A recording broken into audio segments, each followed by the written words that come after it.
What's up, everyone? Happy Wednesday, and welcome to the Logical Gamer Stream. For those of you who know me, welcome back. For those of you who don't, I go by the name of Esoteric, and tonight we're back at it again with some more Pokemon Crystal. Now, for those of you who are tuning in on Monday, we last left off with taking a stab at Whitney, and we got our butts kicked. It was expected. Like, I absolutely expected to lose. Because as I stated when I first played this game back in the early 2000s when it first came out, Whitney was that first wall that I ever had in a Pokemon game, period. Like the very first wall. Her Miltank with rollout and being able to replenish itself with, I believe it's called Milk Drink, has always been a problem for me. So, I expected to lose. You know, I thought I had the strategy down packed to beat her, but it faltered. It faltered. Telly, what's going on? Welcome, welcome. Hope all is well. So yeah, that's pretty much what happened. So we're gonna level up our Pokemon tonight, catch some more, attempt to beat Whitney again, and then progress through the story. So, in other news, guys, I was able to do something on my 3DS that allowed me to do something else.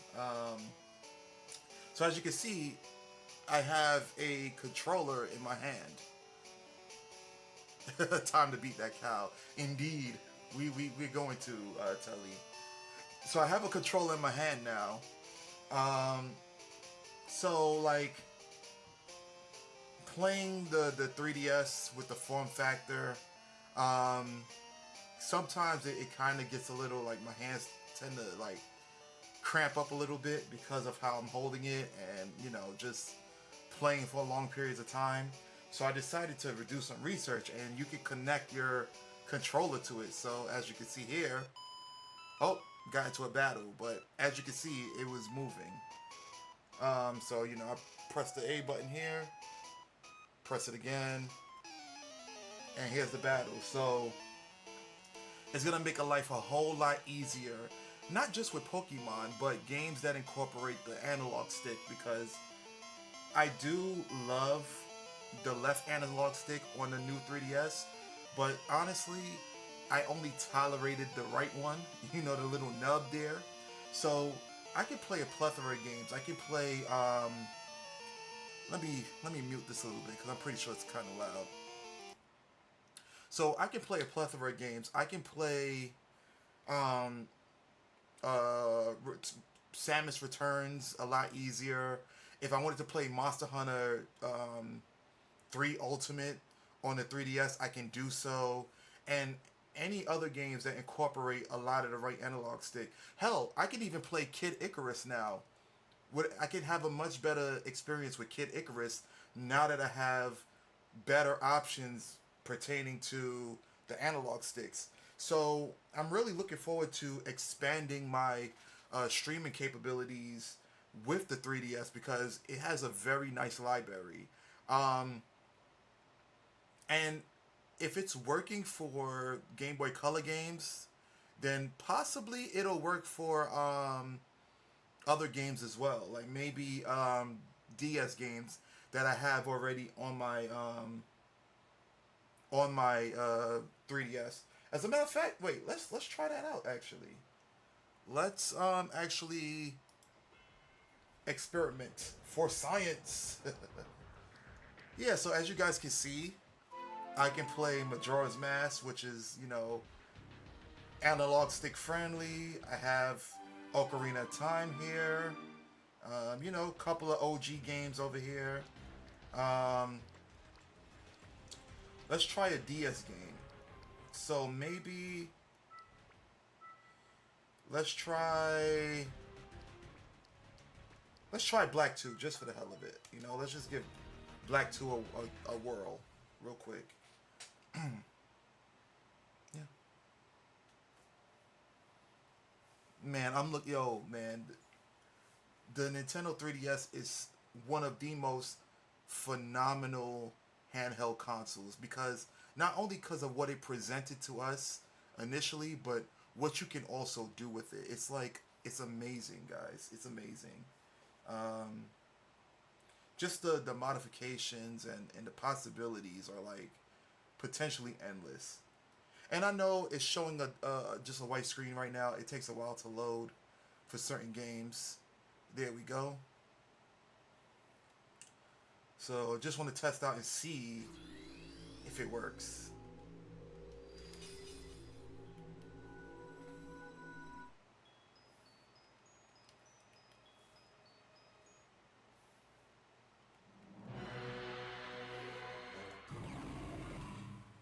Okay, so it kind of looks like it's not working for DS games, which kind of sucks. Let me see something. Let's see if I go. Let's see. Let me try something here and see.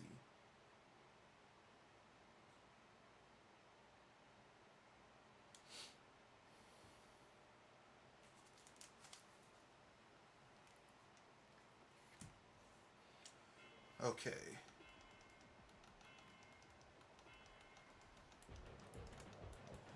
Okay, it must have lost its connection. Hold on, guys. Give me 1 second.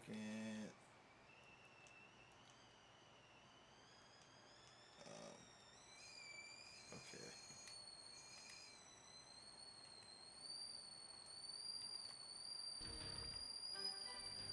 Oh, hold on, guys. Be right back.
Sorry about that.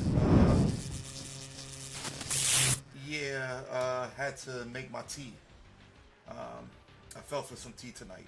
So it looked like it lost connection when we attempted the controller for the DS games. Let's try. Let's try again and see if it works. Because I probably started it initially with the 3DS and not the controller. So let's try Heart Gold. Hopefully it works. Hopefully it works. I'm really hoping it works. If it doesn't work, I'm gonna be a little bummed out.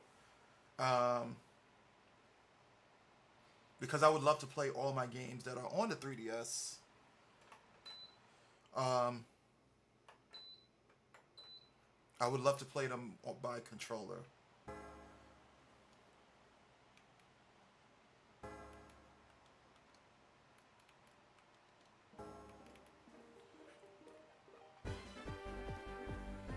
Okay, so it appears to be just yeah, it appears to be just 3DS games. So I'm a little bummed out about that. I'm a little bummed out about that.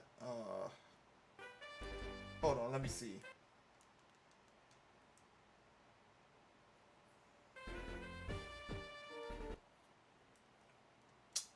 Yeah, I'm a little bummed out about that, guys. That sucks. But at least I still have the 3DS library. Or I could absolutely do some research to determine whether or not it can be done with the DS games. So it's cool. It's cool. So I'm guessing the only reason why it works with Pokemon Crystal and those other games is because of the fact that They're from the store, the Pokemon. I'm not the Pokemon store, the Nintendo store. So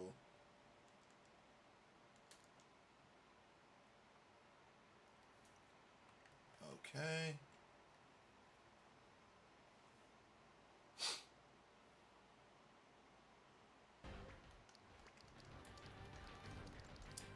Okay, so since those work for these games, it appears we'll test out other stuff later. So yeah, I pretty much am able to utilize the controller now, which I'm really excited about. So now my hands won't cramp up as much, and yeah, that's pretty awesome if you ask me. So I've been rambling on long enough, guys. Let's get started and let's continue our Pokemon journey.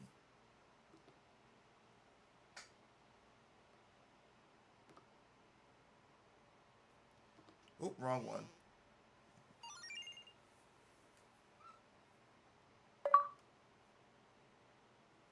Glad. What's going on? Welcome, welcome. I've begun my rewatch of Airbender. Nice, nice. I haven't done mine yet. Just so much going on, you know?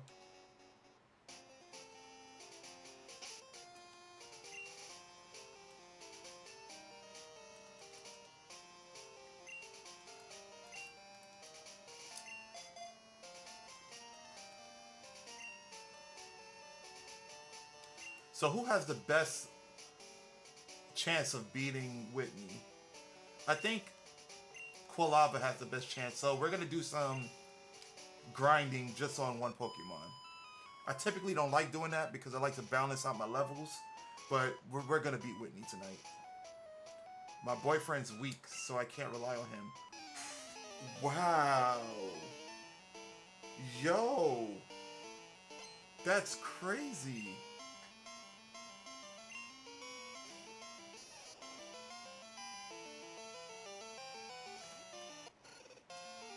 She has no love for this dude.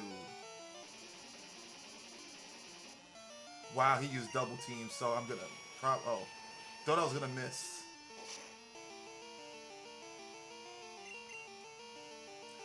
So, Glad, how far did you get in your rewatch of Last Airbender?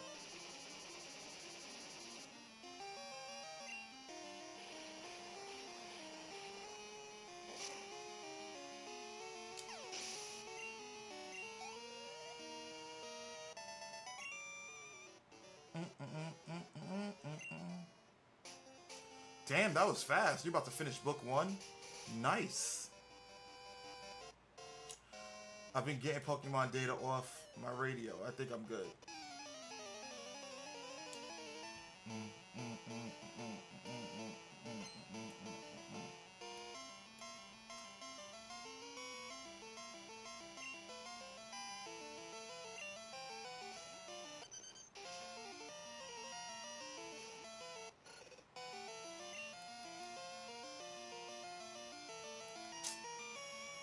It's a level 10. I should be able to do some damage.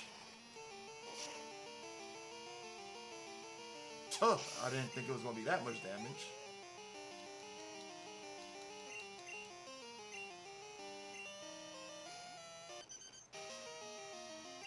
Guys, I'm telling you, this feels a whole lot better. Like, oh my god, just playing it on a controller. Amazing.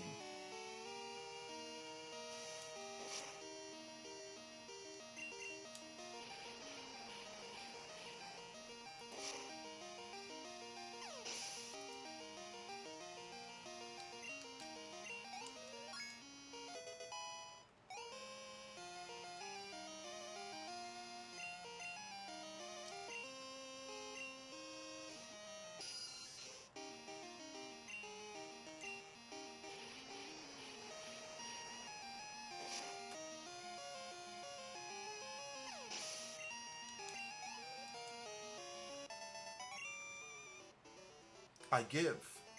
Okay. Music on the radio changes the moods of wild Pokemon. Really? I didn't realize that. I can count on my Pokemon more than my boyfriend. Wow. That is... Wow, she really hates her boyfriend.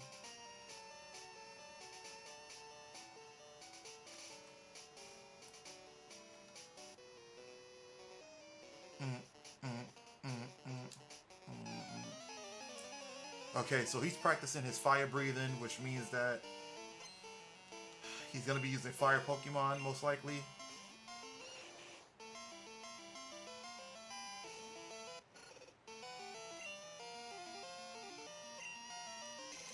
So I'm not going to use a fire move on a fire Pokemon. That just makes no sense.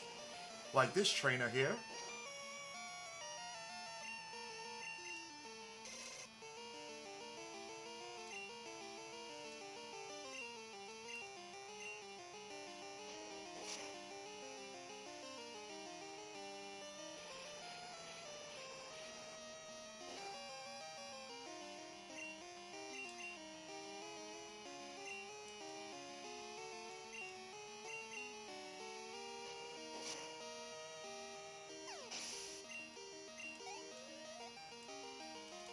So Glad, are you gonna watch the entire? Are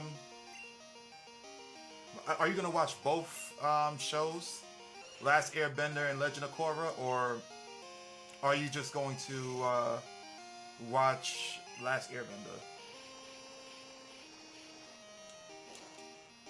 Yo, why I sound like I'm losing my voice?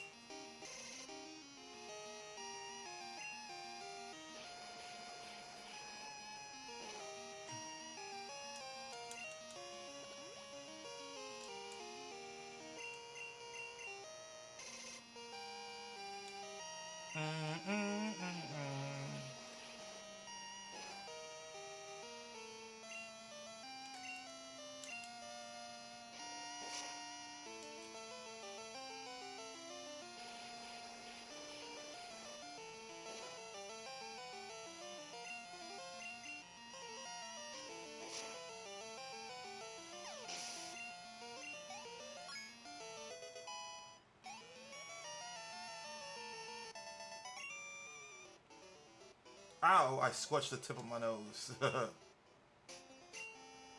Pokemon March on the radio, Laura's Wild Pokemon. Oh, nice. Oh, also, before I forget, guys, I meant to let you guys know. So, um, outside of the stream, due to the fact that the game has a time mechanic, I caught a few Pokemon during the day since I only stream at night. So I'm gonna give you guys a list of all the Pokemon that I've captured so far. So what I've caught during the day was Snubble, Pidgey, which I'm super shocked about because I could have sworn I've been had a Pidgey, but I didn't. I guess because I caught Spearow, Caterpie, Magikarp, Ekans, Hoppip, Paris, Geodude, Sandshrew, and Weedle. So those were the Pokemon I caught earlier today and yesterday. So yeah, just want to let you guys know, keep you guys informed. Behold my graceful ball dexterity. Wow, that sounded kind of sus. The Juggler. Alright, so he got Voltorb, which now gives level 2? That's weird.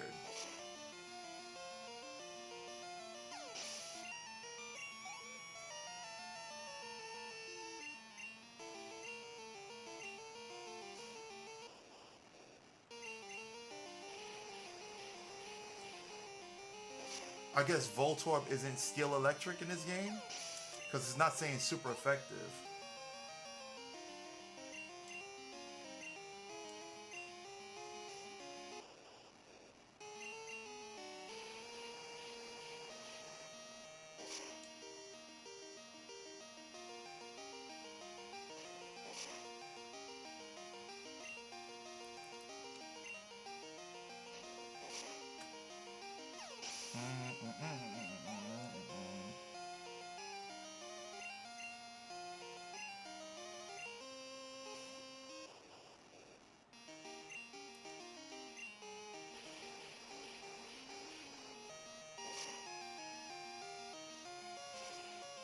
And it was burned, which means its attack is at its lowest value.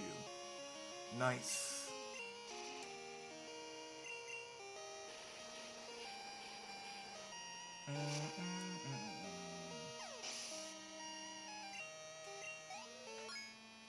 Level 20, let's go. Whew, that was a jolt.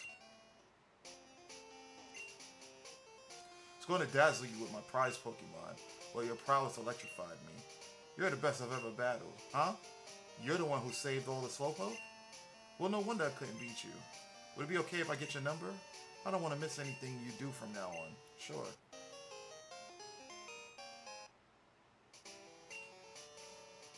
Gee, thanks. Now I can call you. Anytime, whether anything's up or not, you know, just to chat. Okay, we're going to go back in town and heal Quilava.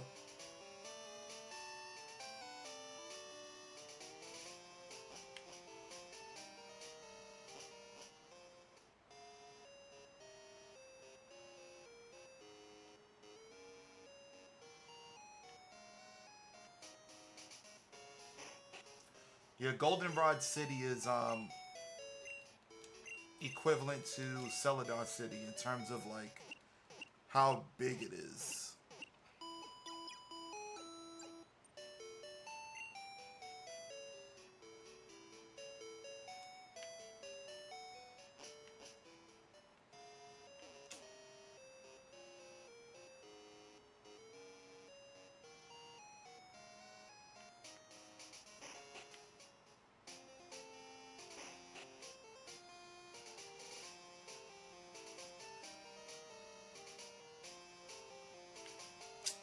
Damn, hold on. Oh. It was something I was supposed to do. I gotta put down the Pokemon though.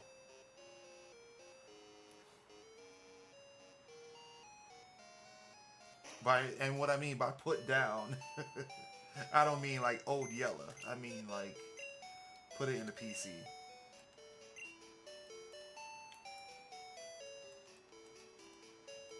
I think Spinarak could go for now.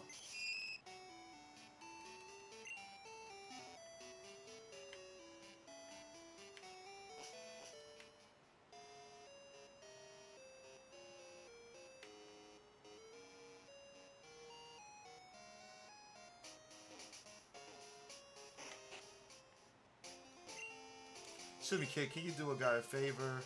Can you take this Pokemon with mail to a friend? He's on Route 31. You will? Perfect. Thanks, kid.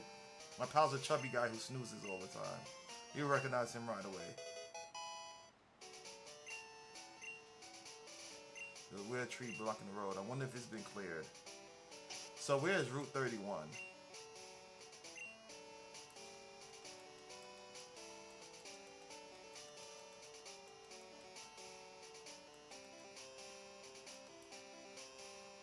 I gotta go all the way back there? Really?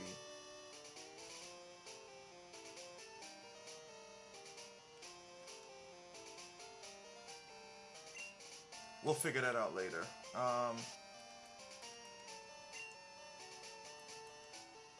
Oh, what Pokemon is this? Spearow? Yeah, it's a Spearow. Okay.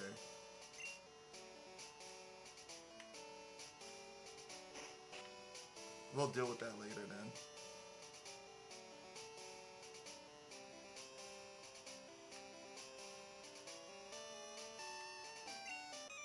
Danger lurks in the night. Wait, you got a Growlithe?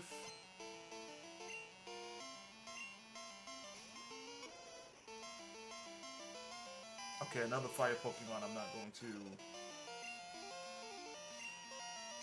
use fire moves on.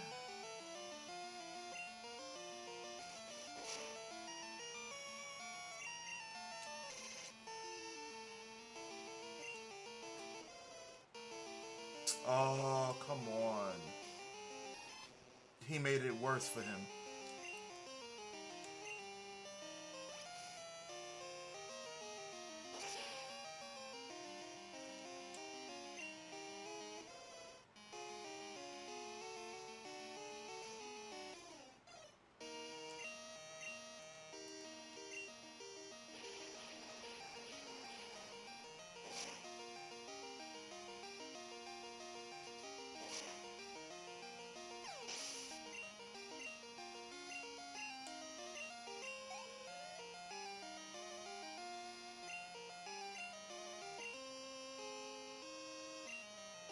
go back to Quilava.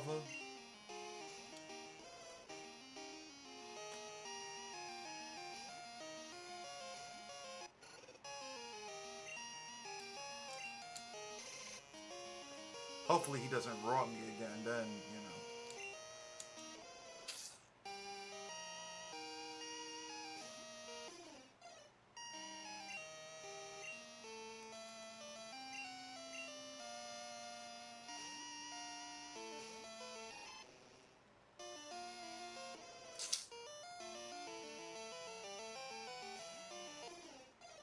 Wow, he keeps going after Sparrow.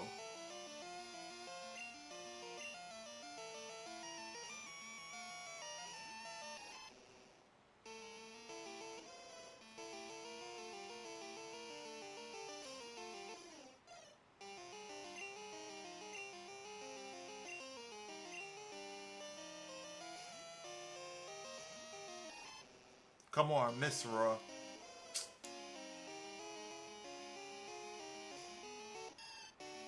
Alright, whatever, whatever.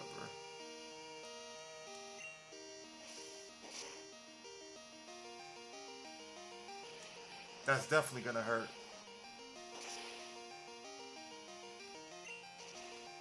And the burn, wow.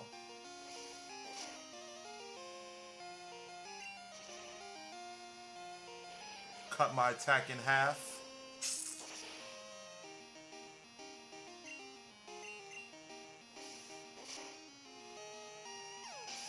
Yeah, get him out of here.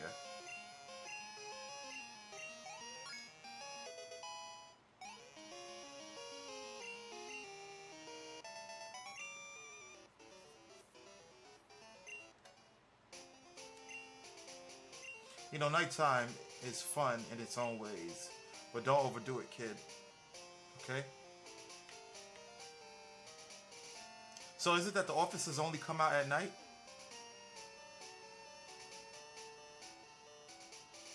I don't remember because I don't, you know, it was really hard to play this game at night as a kid.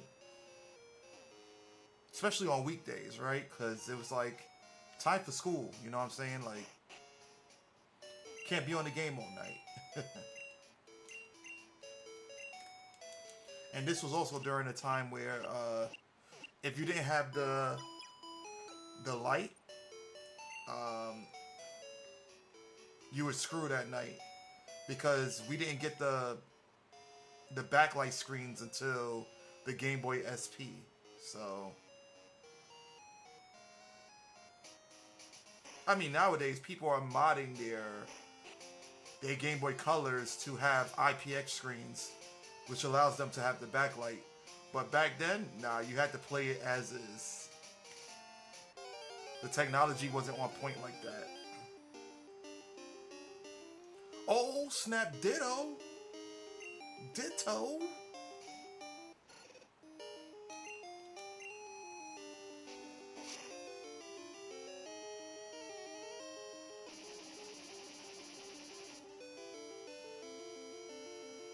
Alright, so we got it. Hopefully we got a ditto.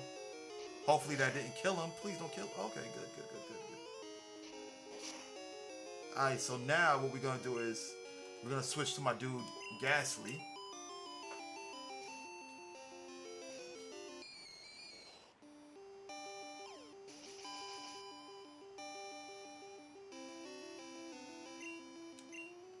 Hit him with the hypnosis. Oh, crap. It's going to be hard to now. Did 2 smoke screens. Yep.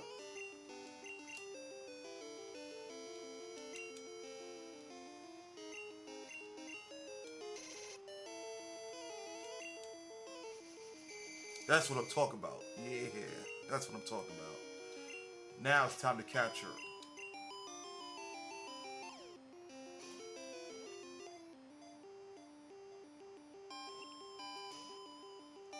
Oh, come on, really?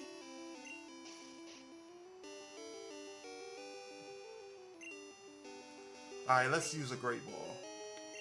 I didn't want to use those so soon, but we need it.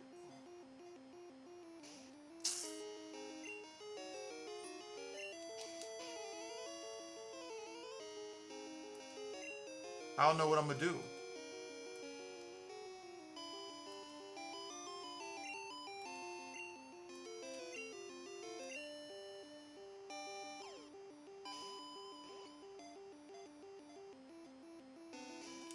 Yeah, it keeps kicking out on one. Damn.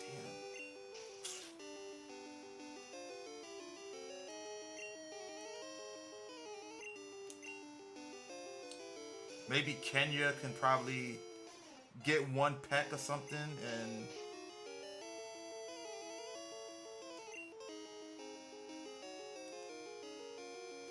let's see. Maybe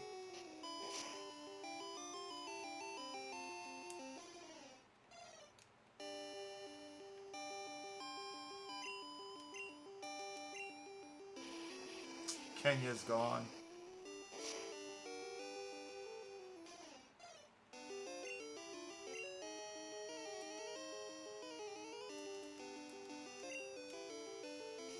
I think Hoo Hoo is gonna kill it.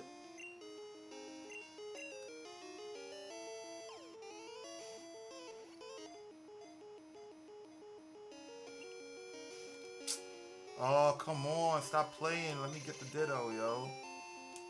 They playing me right now.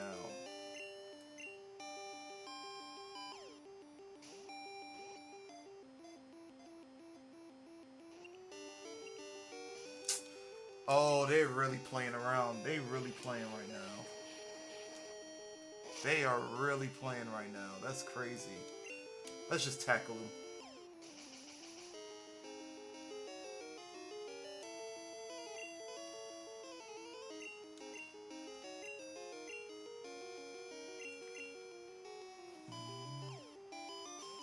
It had a harder time catching them sleeping than.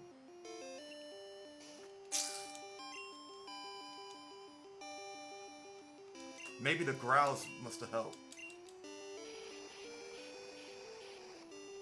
Because those were the only moves that I did.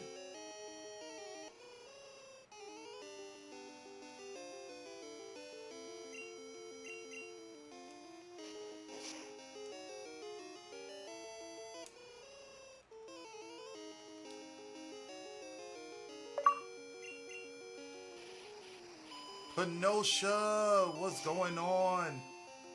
Thank you for the follow. AKA, is that you? Casey, is that you there? What's going on?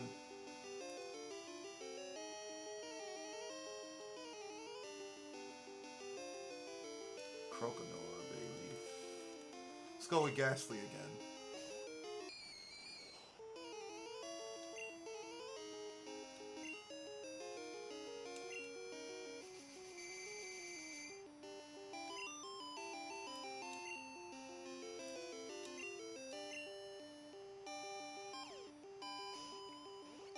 This should work.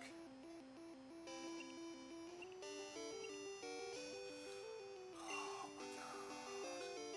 Yo.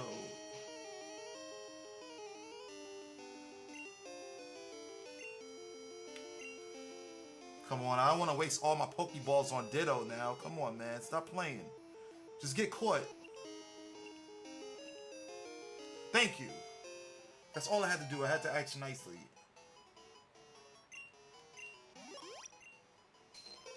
When it encounters another Ditto, it will move faster than normal to duplicate that opponent exactly. Kong, what's going on? Welcome, welcome. What's up, Logical Gamers? My day has been pretty bad. How was yours? Mine was okay. Can't complain.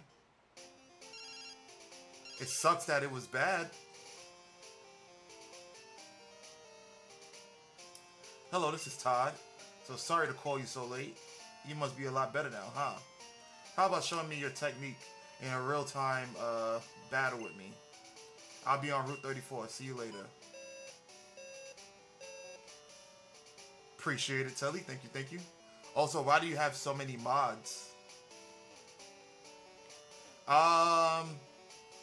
So some of my mods are close friends of mine, and other mods are like bots that I use to help out with the stream. So that's why I have so many mods. I'm pretty sure like There are people out there who have a lot more than I do.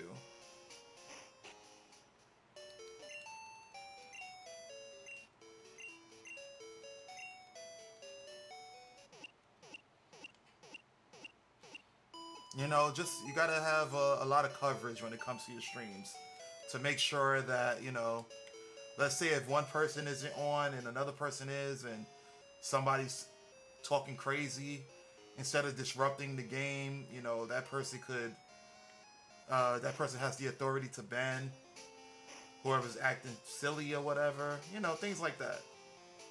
And then I have other mods like bot mods where they make announcements to the stream and so on and so forth. All that other stuff. Yeah.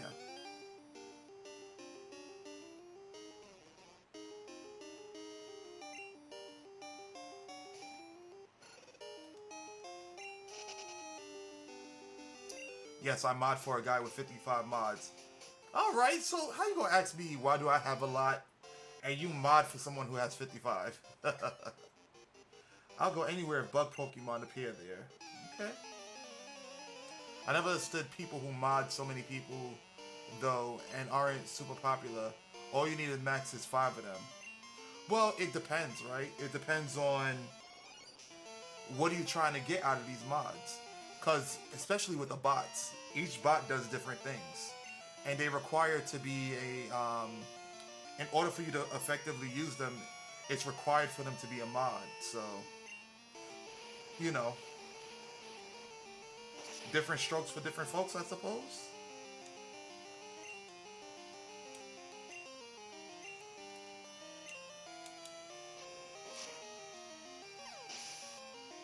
Difference is that guy mods everybody for fun.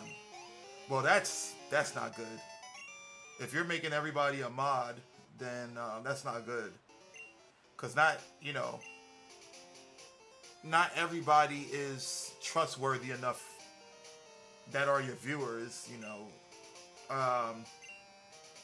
you have to get to know them.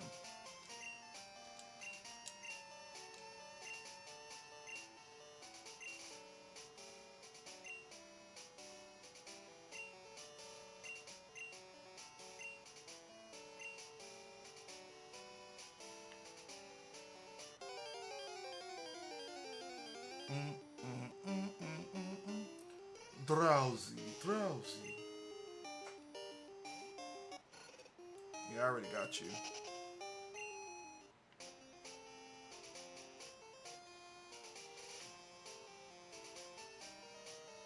What is this, a TM? I think this is a TM. Yep.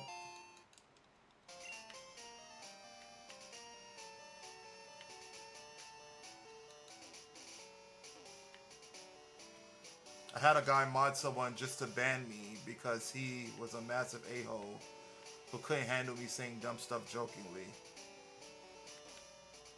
Well, I mean, that depends, you know?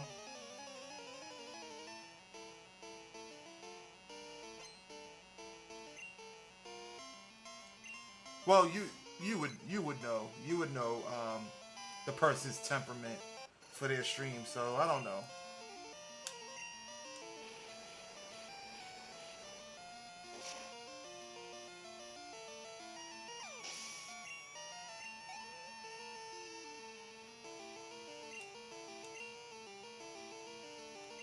Pidgeotto, okay.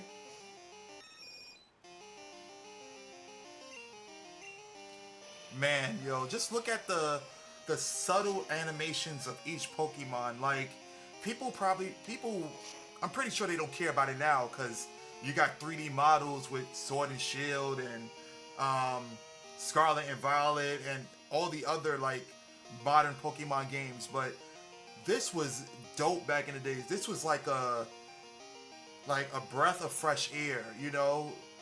Um, it was super exciting to see the new Pokemon and see what their new poses were as well as their new animations. Because when Crystal came out, Gold and Silver didn't have the animations. So when Crystal came out, with Crystal you got the colors, um, well, better colors of course, and you got the animations of the Pokemon. So it was like pure hype back in the days. You know, pure hype.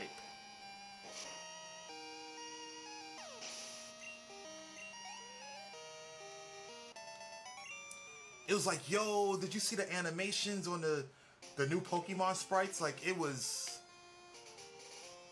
you know, playing Pokemon second gen, first gen, basically playing the first three gens. I would say the first three gens, it was like a you have to be there moment.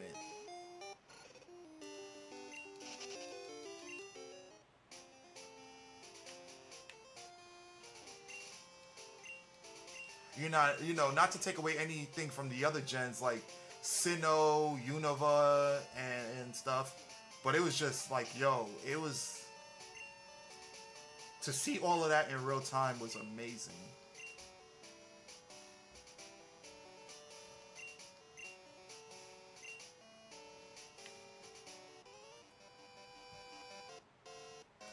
I'm going to read your thoughts. Oh boy, Psychic Trainer.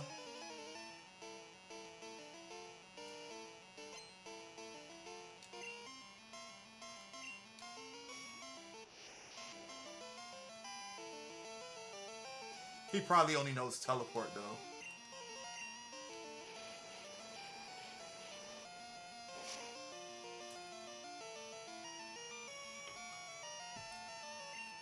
Oh, he knows Flash too?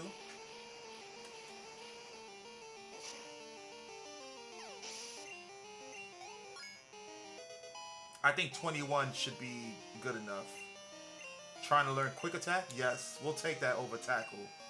Let's take quick attack over tackle any day. Absolutely. Quick attack over tackle. Most certainly. I don't know, man. I don't think they ever thought about my feelings on it. I'm not saying I do this, but I just mean I have this thought on where, hey, if I ever stream, I gotta be careful who I ban because I don't know what's going on in their head.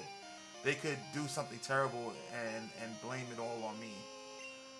Well, here's the thing, right? Here's the thing. So the thing is about streamers is that above everyone else, they have to protect themselves, right? So there's certain things that can't be said or done by their viewers because they can lose everything. You know what I'm saying? So I think that the viewers have to be a little more cognizant as to what they're doing and what they're saying on stream.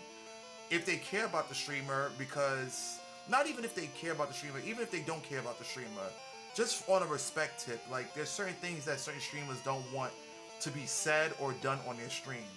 Like just to name a few, like self promotions, um, certain profane words, um, you know, slurs, things like that, because it could potentially knock them out of their bag.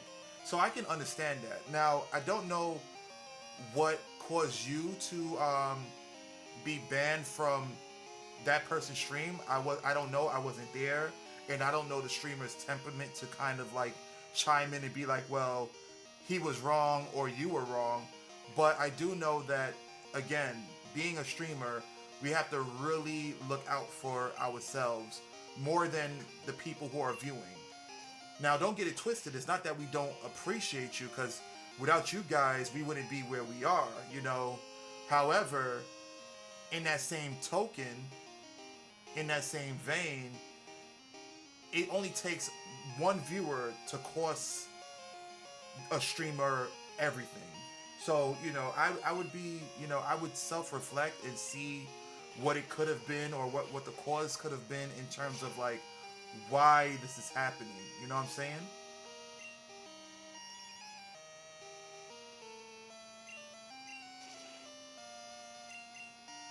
I said a bunch of random stuff jokingly. I kind of saw why, but I didn't. All I know is I had gotten so angry I had to go and rant in multiple streams about it. Well, I get what you're saying. I understand. Like, you might think that what you're saying jokingly, it shouldn't be that big of a deal. But remember, when it comes to, so the way the way the viewers communicate with the streamers is text based, right? So we can't really, unless we know you, or we've seen you around in the stream multiple times, we can't interpret certain text messages. You know, like there's certain text messages where you can't get the feeling of the person that sent it. So that could be a reason as to why they might have felt a certain type of way. Um, me personally, if I don't understand something, I seek clarification. But yeah, sometimes texting something as opposed to saying something doesn't really bode well when it comes to you know streams or whatever, because you don't know the person's intent behind that message. Again, unless you know them or like they've been a reoccurring viewer. So like I know when certain people are like joking on my stream versus when they're serious. Because again, I've grew up with like most of the people that come in on my streams and tune in. I've grown up with them and I know them personally. Um, Others, I'm a little more laxed in terms of certain things, so I tend to ask questions or like let people know that like, yo, what you're saying, I'm not too cool with, and things like that. So I think there needs to be an effective form of communication between both the viewer and the streamer. And then as the viewer, if you've been tuning into the streams for long enough, you should know what triggers the streamer, like whatever things that you're saying that might trigger them. So, I just say that to say Pussy. you should be a little more, um, people should be a little more understanding. Oh, so that's what you choose to write, Eclipse, huh? That's the point redeem you choose to use, huh? What's going on, man?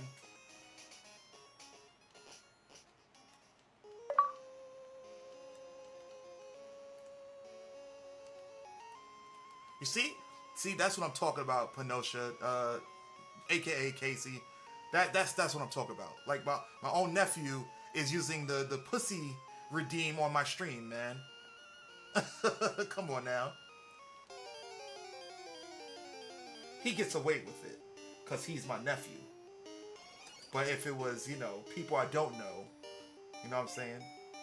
Actually, everybody gets away with it because it wouldn't be a point redeem if that was the case.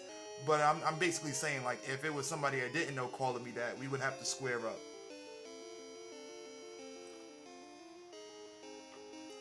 And I mean outside of the stream, not in the stream. No, damn, it was a critical hit. You had to make a point on what I was talking about? Yeah, okay, sure. Sure. Funny.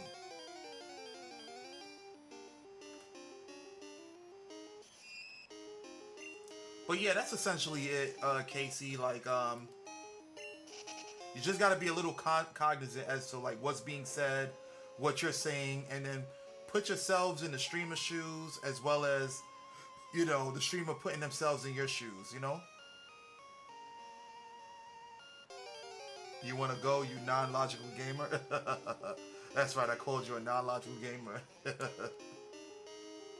Yeah, so like things like that, if somebody is complaining off of that, then I don't know what to say. But then again, we don't know. The person could be streaming but is having a bad day.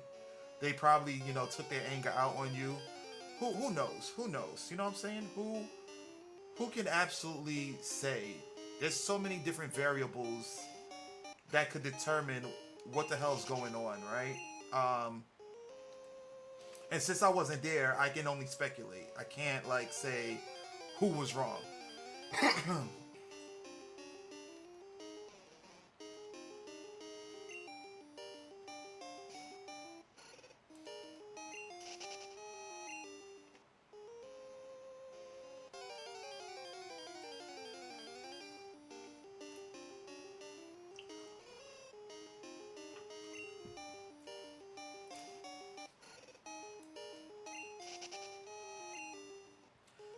if you don't imagine being me, I don't imagine being you. It's how I feel, basically. Well, I mean, you know, I think I don't think that's the appropriate mindset to have because people have different walks of life that they go through.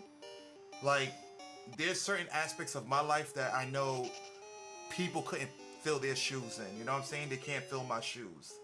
And I'm pretty sure there's certain walks of life that I me where I encounter people and I know that I can't fill their shoes. So I don't know if that's the best approach. I think that it's all about being respectful and trying to understand, at least within the general level, like, okay, this is a, particularly for streaming, okay, this is a person's streaming platform. There's certain things that they can't allow to happen. This could potentially be what feeds their family and, basically what allows them to get through their month to month bills or be able to acquire certain things and stuff like that. So, you want to be respectful of that. And you don't want to mess up what they have going on. Because that would really suck.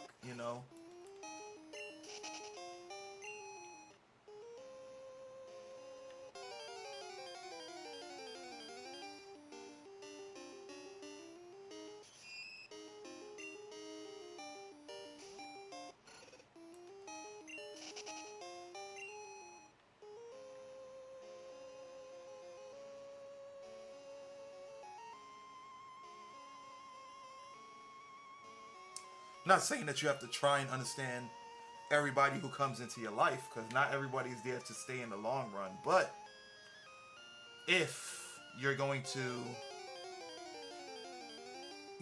be in somebody's establishment, you're going to have to follow their rules. You know what I'm saying? You're going to have to, you know, make sure that you adhere to whatever it is that they're asking you to.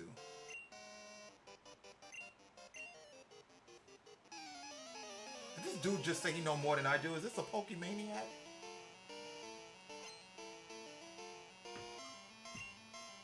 Schoolboy Jack, you about to get washed.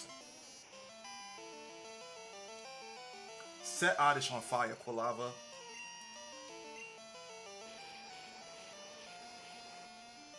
Funny thing is, they didn't even have rules.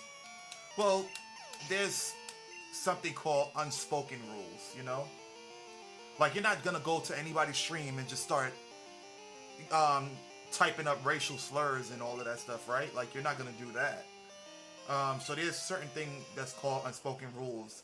Kind of like in society where, when you come into a place, you say hi, you greet people. When somebody does something for you or like a nice gesture, you say thank you. Those are unspoken rules. Things that you should know to already do. You know,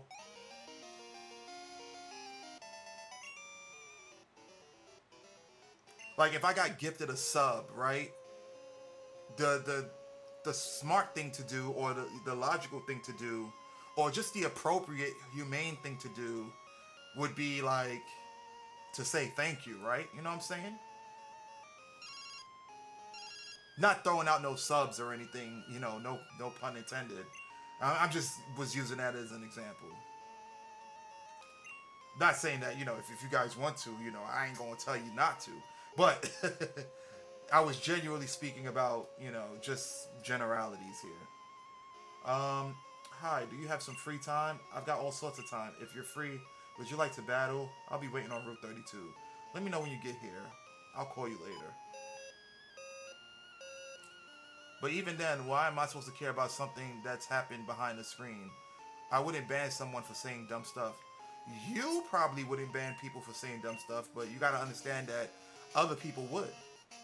Not everybody's the same. Also, not to mention that it could be a terms of service type of thing, right? Because Twitch has rules and regulations that us streamers must follow, and we must make sure that we enforce it amongst our viewers.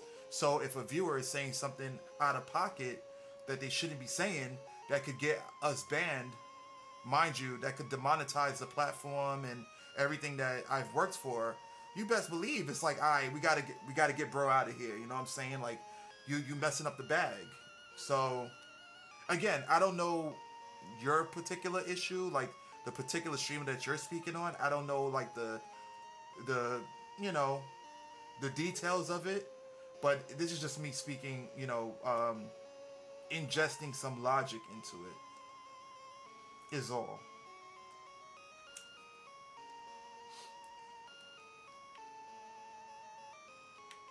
We can come back here later.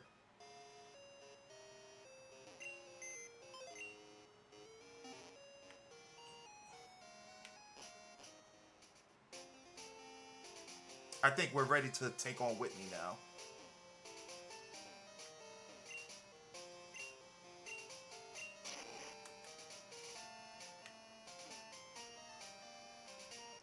Although I don't think we're ready to take on Whitney because, that rollout move is going to be a problem. And I think Quilava is weak to rollout. Because I believe rollout is a rock type move, if I'm not mistaken. We shall see. We shall see.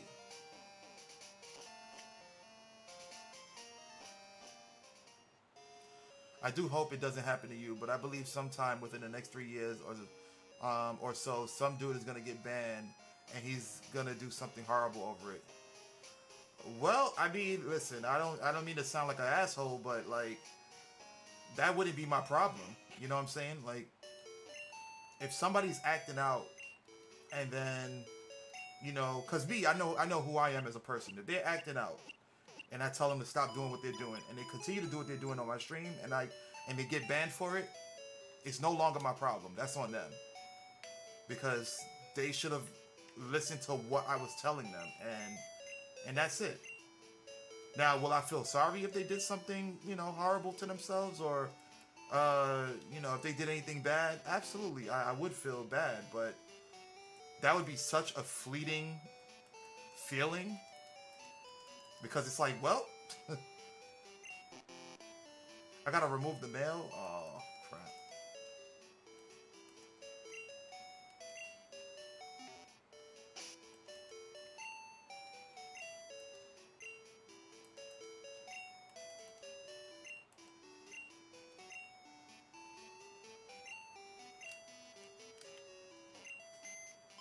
How old is this game? Oh shoot.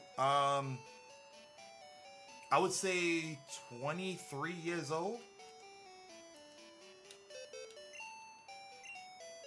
I would say 23 years old because I believe this game came out in 2002, and it's 2025.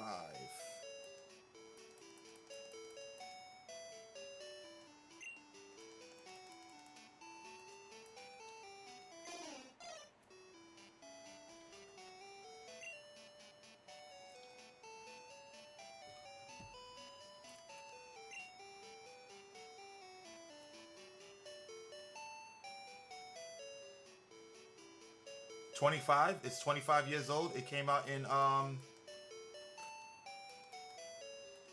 Are you saying it came out in 2020? I mean, in 2000. Excuse me.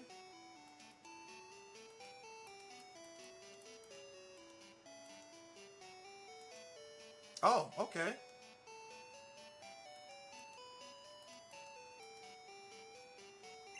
You know what's funny? The game tells you the year and stuff. Something I need to start paying attention to.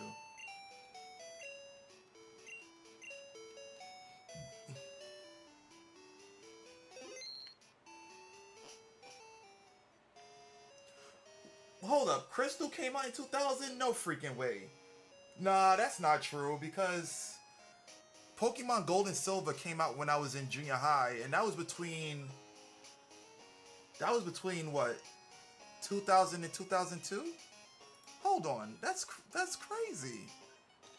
Must be some type of Mandela effect.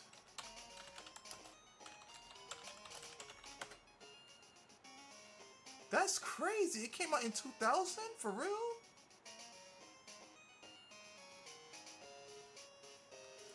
So Pokemon Gold and Silver came out in 99?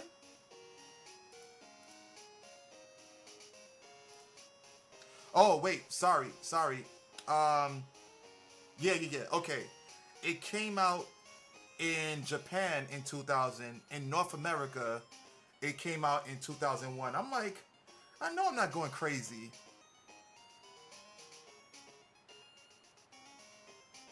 Because I was still in elementary school. And I got gold on the day of its release, and I was in junior high school when that happened. I remember that day vividly. I went to a Toys R Us in Brooklyn. Rest in peace to Toys R Us, because that one isn't there anymore. They turned it into something else. Um, and back in those days, in that particular Toys R Us, they had like a ticketing system where they didn't have the games out. What they did was they had like a paper of the like pretty much a nice little printout of the box, like the cover of the box, and then you had to bring it to the front clerk, and then they'll take it and give you the actual game. So they had all the games up front. Um, so yeah. Okay, I was like, no way. So yeah, it did come out in 2000 in Japan. So you're absolutely right about that.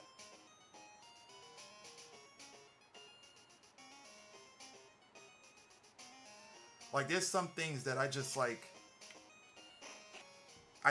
vividly remember um getting, because I guess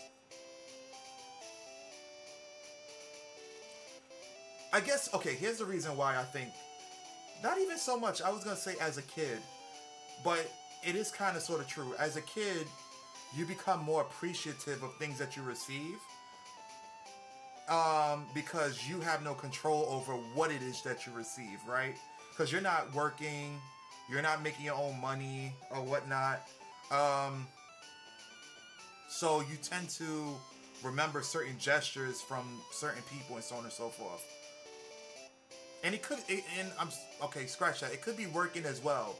When you got your first job as like a preteen or whatever. Because I've been working since I was like, I would say give or take 11, 12. Not doing like real jobs, but like sweeping the schools, getting a little bit of money here, handing out flyers and stuff like that. I've been working from a young age, so it was such a satisfying moment to get Pokemon Gold, simply because me and my friend from junior high, we were sweeping like the school floors, and we would get like $5 a week or whatever from our homeroom teacher, and we saved up enough money to be able to go to Toys R Us and get our own version of Pokemon Gold. I got Pokemon Gold, he got Pokemon Silver, so that we'll be able to trade among each other or whatever. Um, so it was so satisfying because we did it on our own. We didn't have to ask nobody for anything. We just was able to like, all right, we got the funds, bet we're going to make it happen. It wasn't no, mom, can I get this? Or dad, can I get that? It was just like, yo, we got the money. Let's go do it. Let's go get it. So it was definitely, again, a great moment. And that's why I remember it so vividly, because back in the days, a lot of stuff that I've acquired were attached to like certain events that occurred. Like you guys won't be able to see it back there, but like my Halo 3 helmet, you know, um, I remember waiting online at GameStop during a midnight release getting that helmet. And this was, if I'm not mistaken, this was like during college. Halo 3, I think, came out a little after 2006. I could be wrong. Let me see.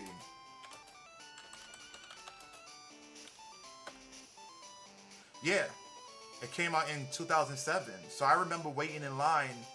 Um, and I believe I was hanging out with like during that time, I was hanging out with Blanca Kong and Telly and Wolf and whatnot. I think we were chilling on the line. I don't remember if they decided to get the game, but I do remember that we were like hanging out, and it was our midnight release of Halo 3. Um, and it was kind of dumb because carrying a collector's edition on the train, that was really bold of me to do. All the way from the city to Brooklyn. Yeah.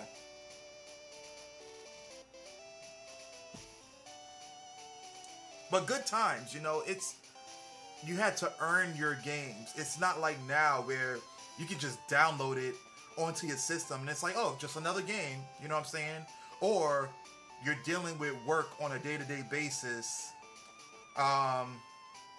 and you're just becoming a mindless bot, and it's like, oh, I'm just getting this game, I'm just getting that game, or whatever. Back in the days, picking up games meant something.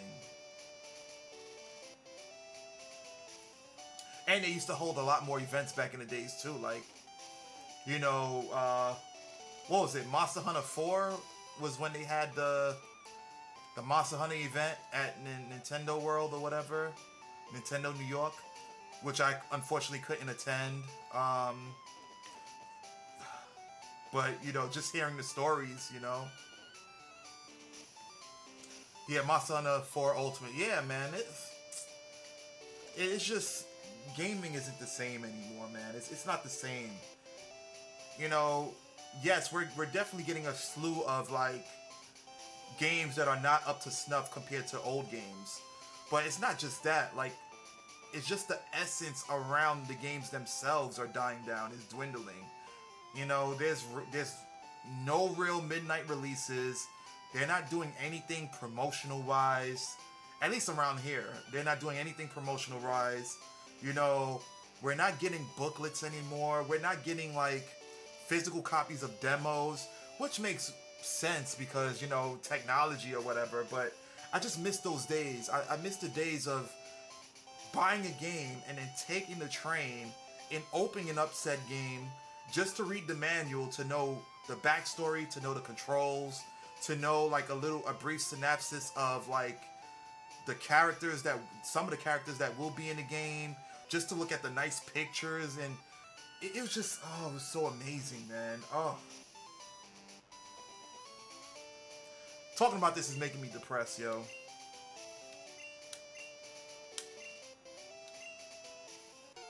Sucks, man. It just sucks. I miss those days wholeheartedly.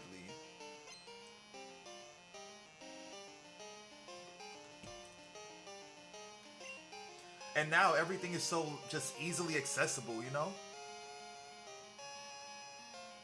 You've never read the leaflets? What the hell are leaflets? You're talking about the booklets?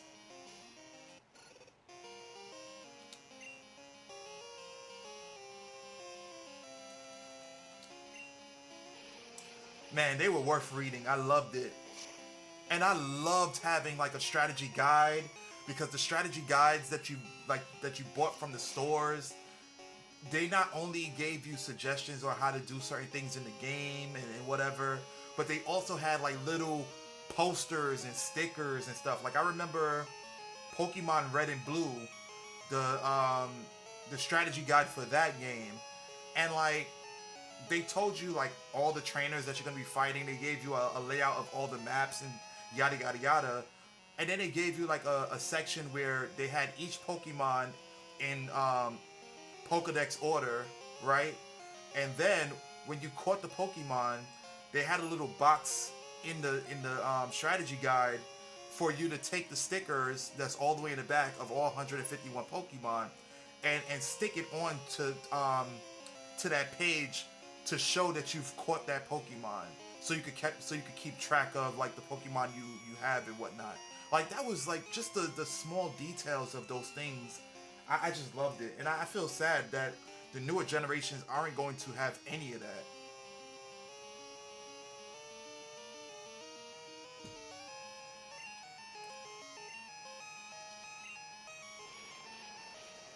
Too much money to be made now, so that's what it's all about. Yeah, I know, man. I know. It's just it sucks, man.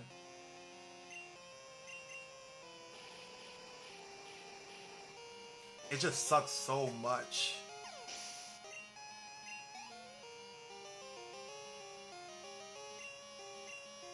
You know, as Blanca Kong would say, man, we got the madman's knowledge. Like we know what it used to be like before.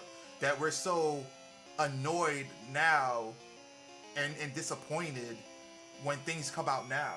You know what I'm saying?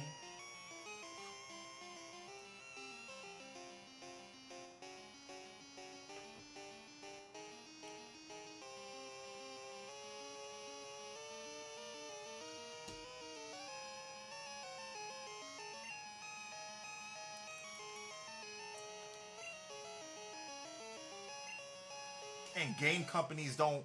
A lot of game companies don't have a competitive spirit. They're all about just making the same game that the other company made because it's gonna bring in dollars. Like that shit sucks, yo. It's so corny.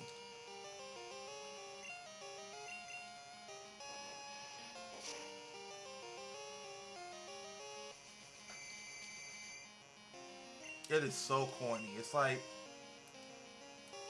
mm,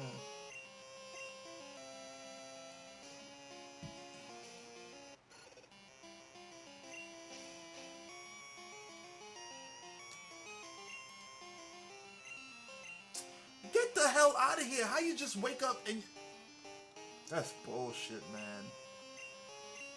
So now I can't do anything, right? Oh, okay.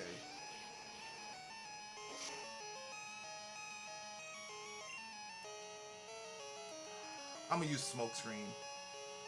Shit.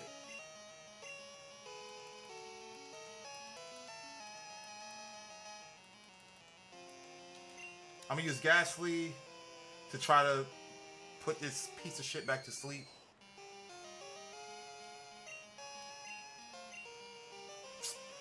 This is a track, yo. This is such a annoying Pokemon to fight. Rollout is such a oh my god. Thank you. Thank you. Thank you. Who else do I have? Let me check stats to see. Okay, who has Leer? Um, I think Croconaw has Leer, right? Alright, let's switch into him. I kind of messed up a little bit, but it's alright.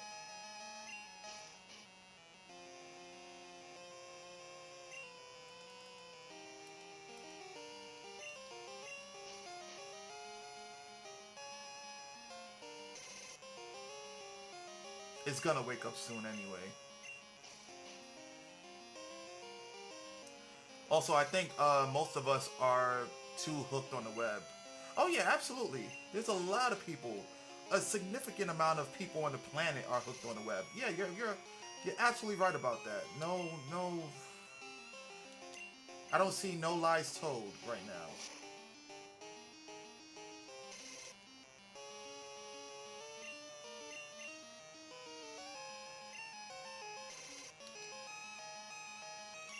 Is water gun a physical attack or is it a whatever? Let's try it. Are you trying to stomp me out? Stomp the yard, bitch. Got this. I was better off doing scratch, I guess. Ooh, roll out again.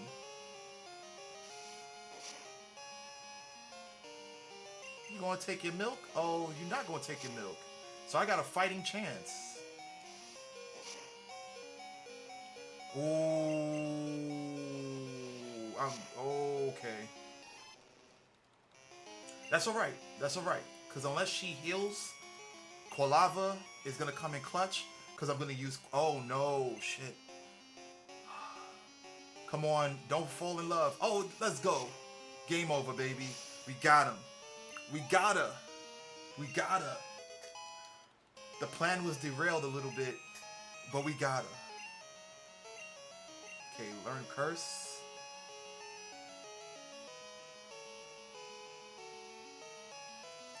Yeah, we'll take that over Spite. We'll take Curse over Spite.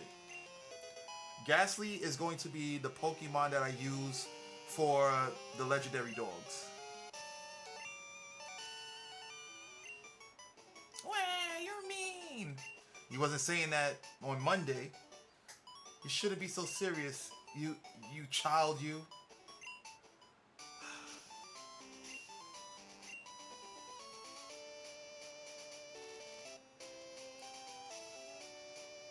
Oh no, you made Whitney cry. It's okay, she'll stop soon. She always cries when she loses.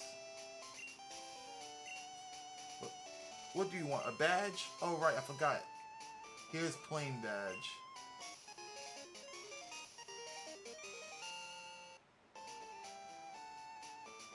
Plain badge lets your Pokemon use strength outside of battle. It also boosts your Pokemon speed. Oh, you can have this too.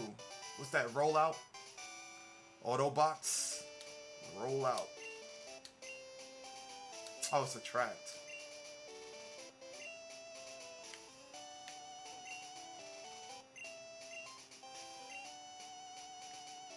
You know, I don't think I ever got that prompt where I attempted to leave and then the chick spoke to me and was like, don't worry about it. Whitney always cries when she loses. I think I just kept talking to her to get my badge and that was it. So a nice little tidbit there.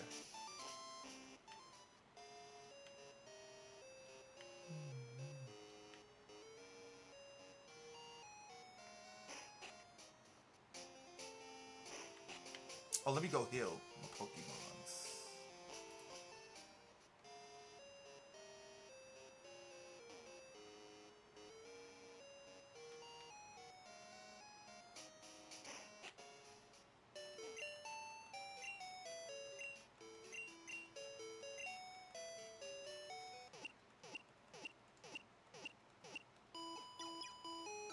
Alright guys, we got 3 badges down.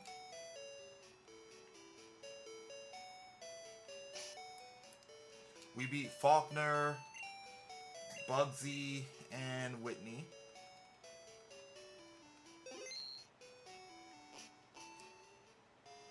I started Black 2 on an emulator on my phone, and right now I'm playing Diablo. Oh, nice! Which Diablo are you playing?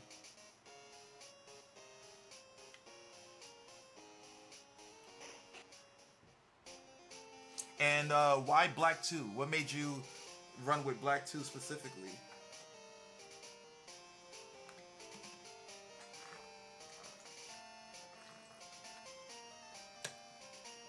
My tea is done, guys, so I have to drink some water, you know?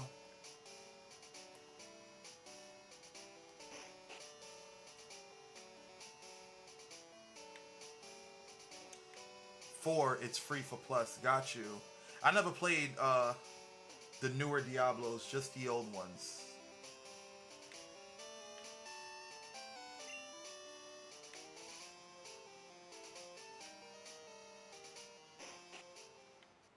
Nothing really. Just wanted to play it because I never did. Oh, okay.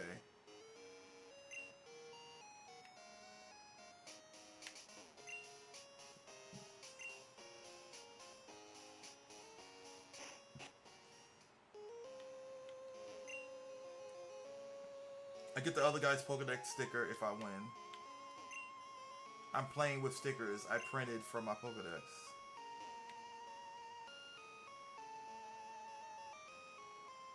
So the cartoony ones? What you mean the cartoony ones?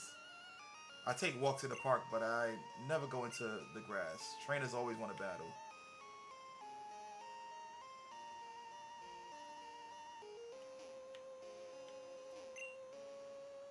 Pay attention, please. Oops. I have to quit thinking like a teacher all the time. You must be a Pokemon trainer. Since you're working so hard, I want you to have this.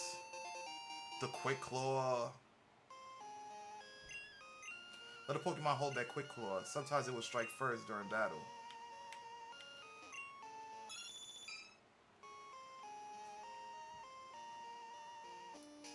Wasn't nothing cartoony about Diablo, sir. How dare you say that?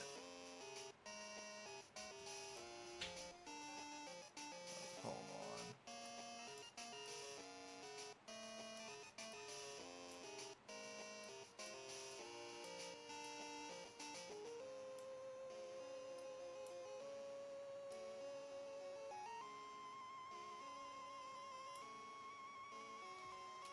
Okay. Before, for the Diablo games were cartoony. Oh, you're talking about the look of it. Okay.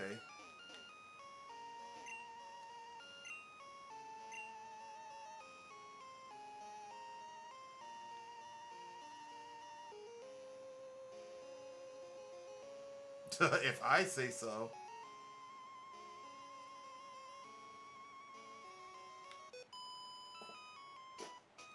Hello, why are you staring at me? Oh, a battle?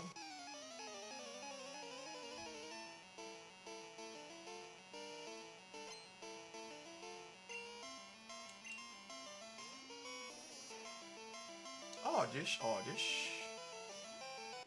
Alright, Quilava. Let's hit Ember.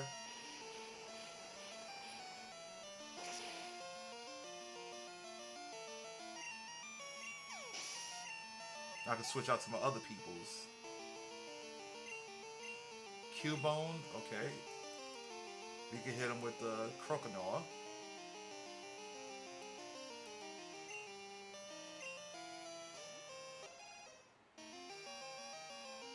I mean, look at that cool animation of Cubone. The way he just flipped the bone up in the air and caught it. Like, just those subtle moves.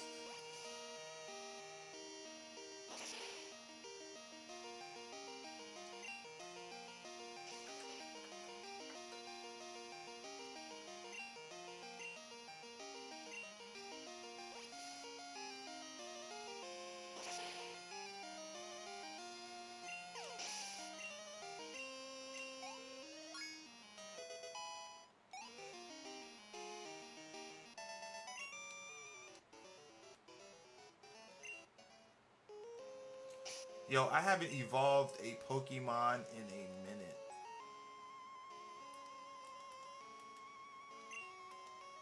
Let's switch Geodude to the top, give him some points.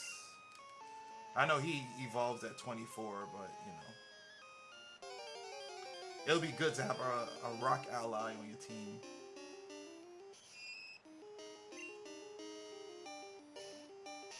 Probably won't be able to escape. Yeah, too weak.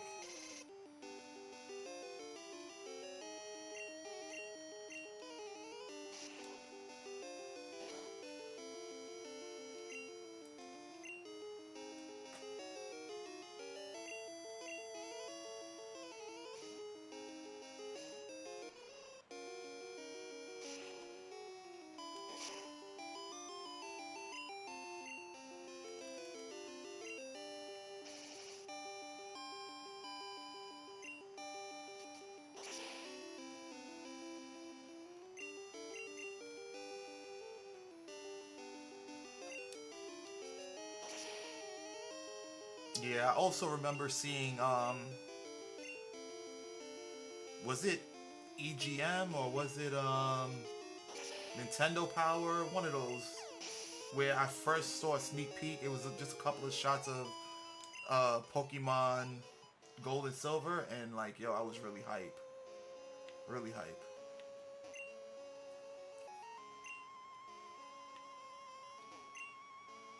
Trainer Tits, put out mail by opening it, then pressing start. We adore our Pokemon, even if they dislike us. That's what being a fan is about. Sounds like you need to discipline your Pokemon, buddy. Oh, big man Raichu.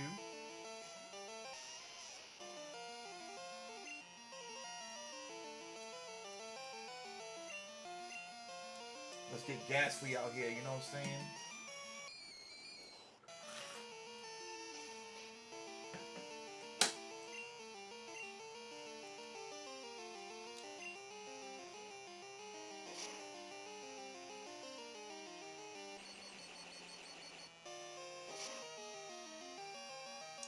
Oh my god, okay. Maybe we should go. Maybe, yeah. Bayleaf, let's get him. Let's handle business, Bayleaf. Not very effective.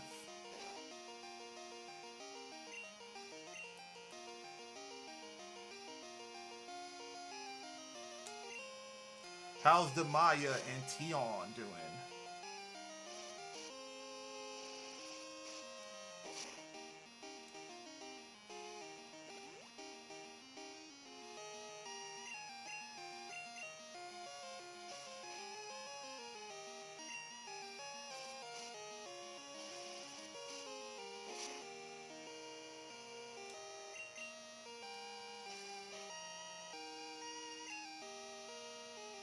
Oh, and I missed. Wow.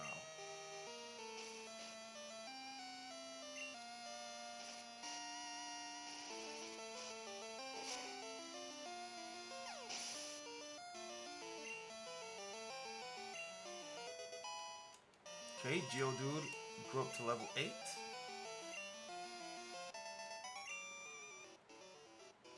My Pokemon. I lost the battle, but my Pokemon win the prize for being most lovely.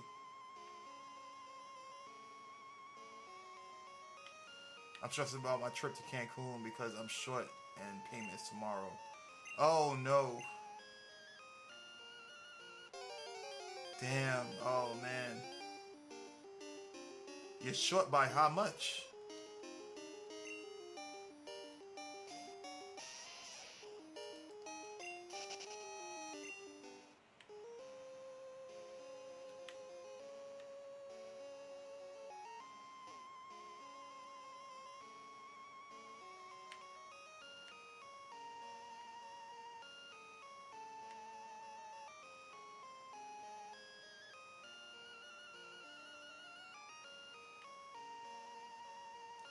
Oh my god.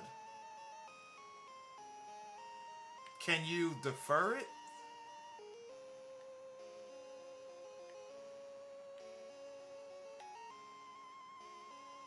Tell them like, hey, like, I won't be able to pay at this moment.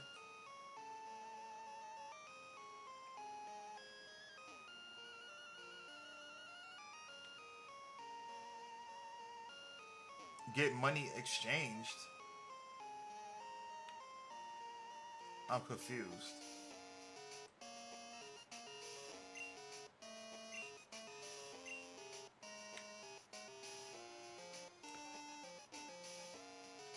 How do I get through there?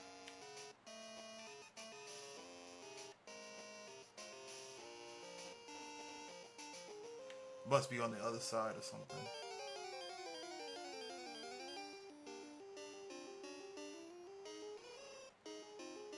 Oh man, that sucks.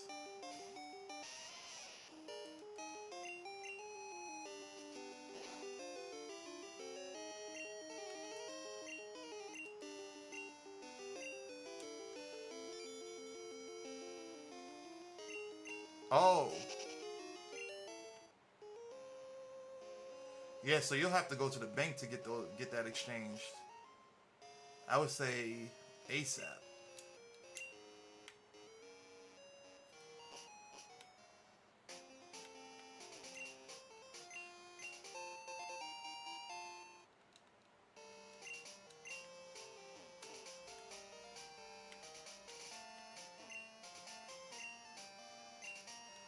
I think every Tuesday is the bug catching contest.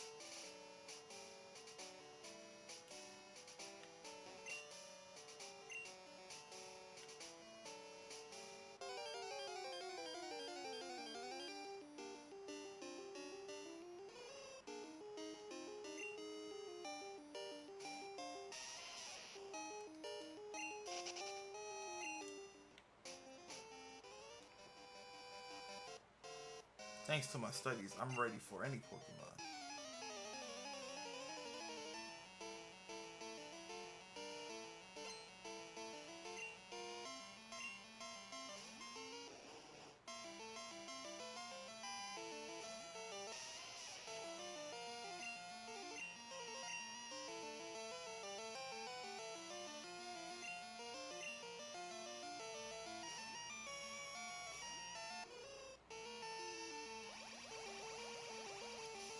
You should also check and see if you could postpone the payment too.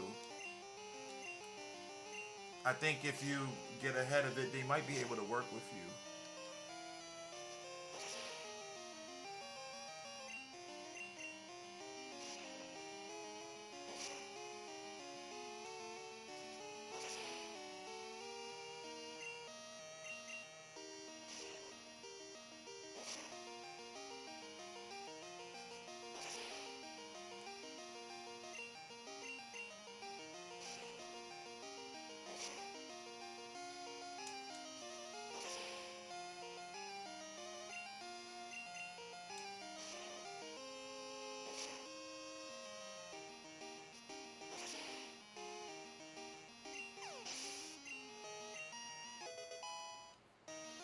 Oh, he grew to 10.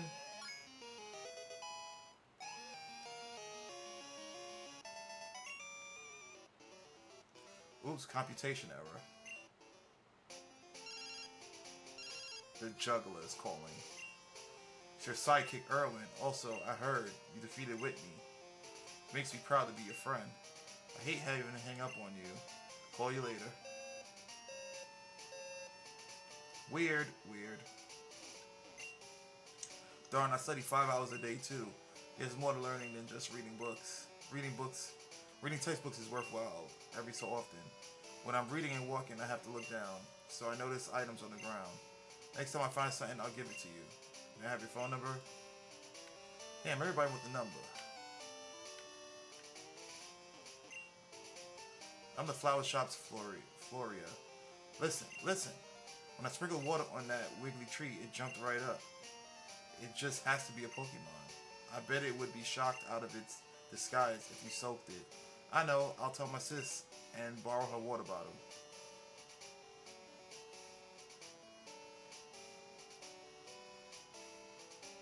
I'll have to see because it's my mom that's planning it. Got you, okay.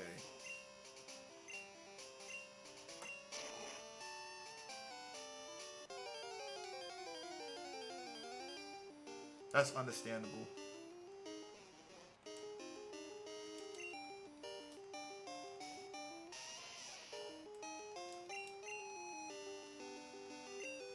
So I'm trying to make my Pokemon disabled.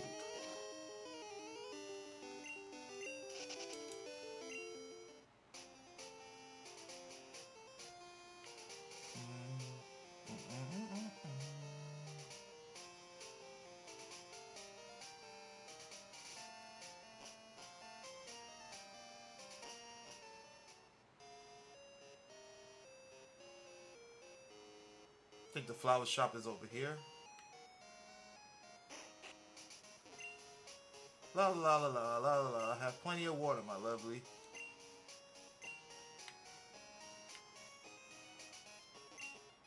When I told my sister about the jiggly tree, she told me it's dangerous. If I beat Whitney, I wonder if she'll lend me her water bottle. Oh, you're better than Whitney. You'll be okay then. Here's the Squirtle bottle.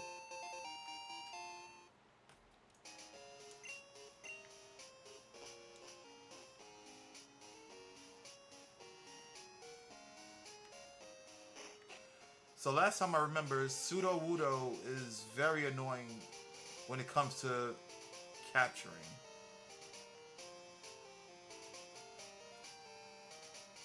It is a huge pain.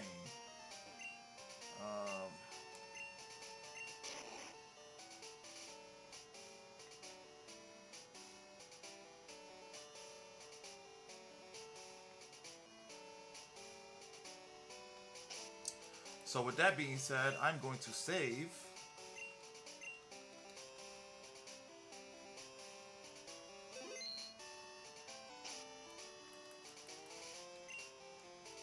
Oh crap, Ghastly.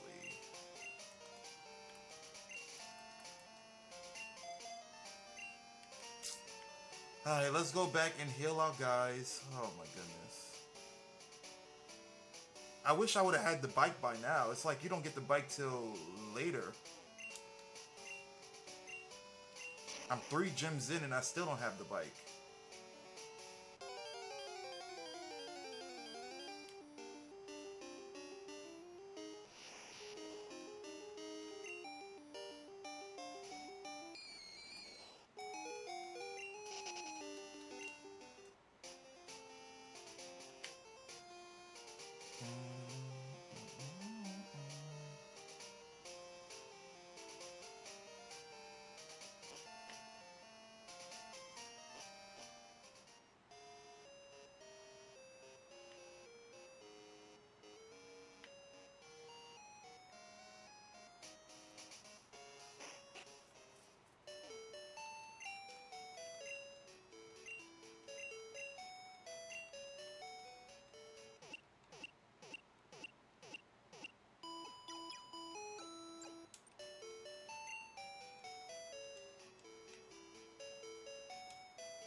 Yeah, Ace, I'm sure something will come together.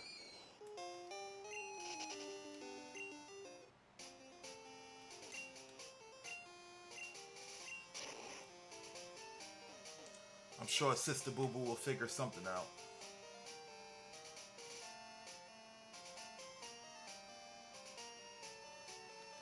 Okay, now we're gonna save again.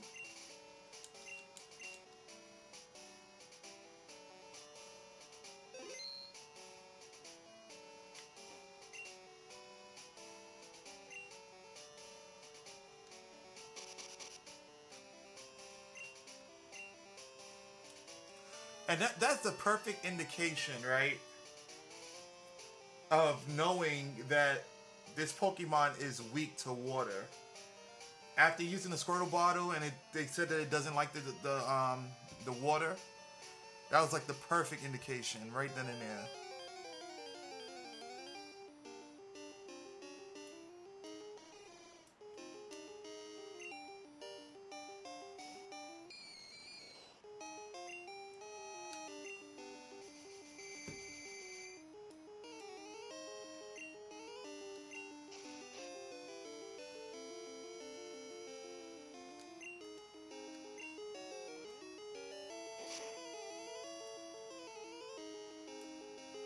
And it already woke up. You gotta be kidding me.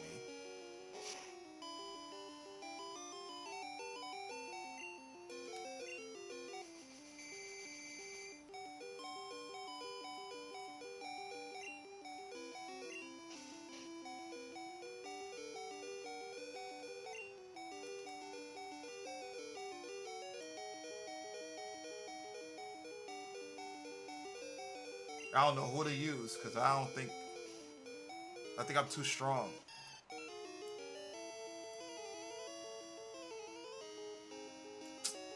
What the hell is keep happening?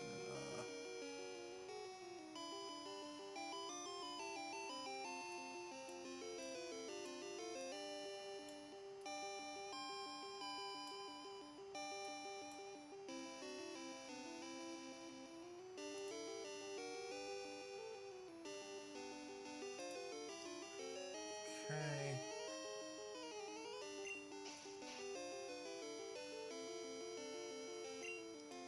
I hope Razor Leaf doesn't hurt it. Let's use cut. Oh Okay. I guess we're gonna try Razor Leaf, and I think it probably is going to kill him.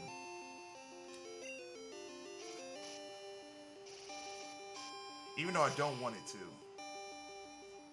Oh, okay, it didn't do too much. Is one more asking for too much though?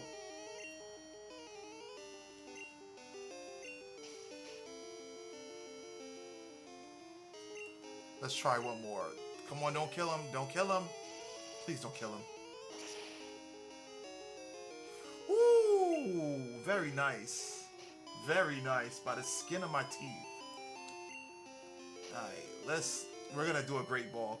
Because I always remember Pseudo Wudo being a problem to capture.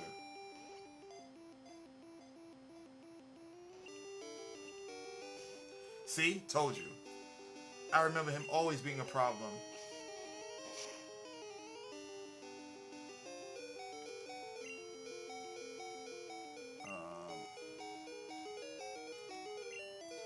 And he's just gonna shake out of it once with a Pokeball. Now that he's awake.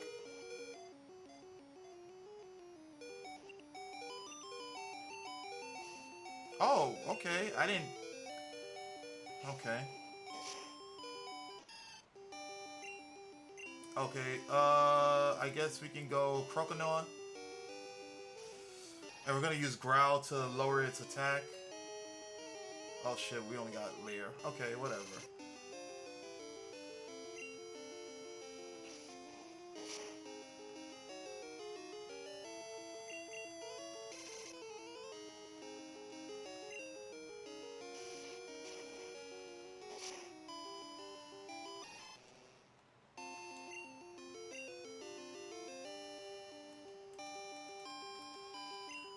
Quilava is weak to this guy, so Let's use some smoke screens.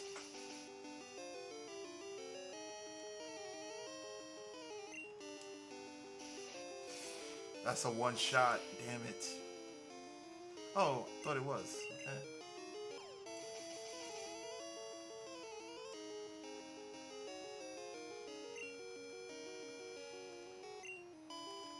Let's try one more Pokeball.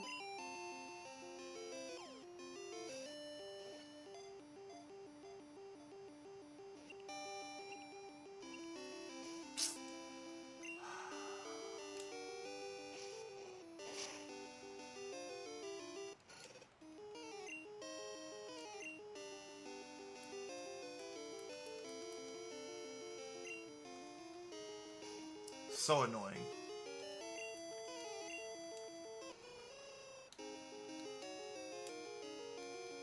Rock throws a rat. Oh, mimic. What did you mimic from me? Okay.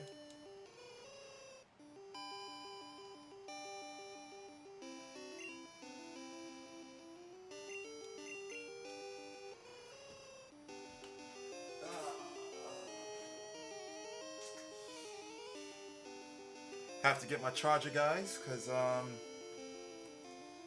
my 3DS is dying.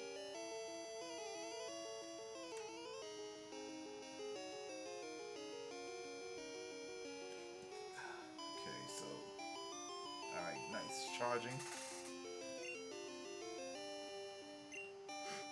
I should be able to capture him now that I lowered his attack. That should work.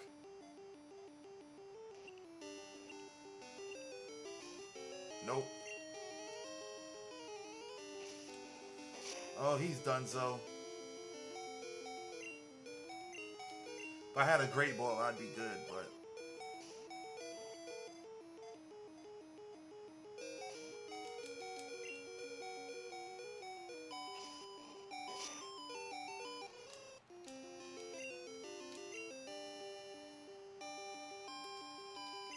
Alright, Ghastly, let's see if you could put it to sleep.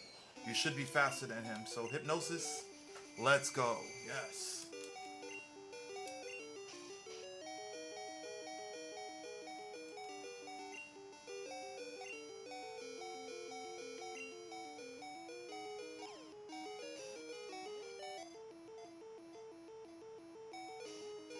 Now he's waking up. Come on now. Are you serious? Now he's breaking out after one. Like, come on. No, you didn't miss much. Just Pseudo Wudo being a pain in the ass, man. We beat Whitney. That was the highlight of the time of your absence.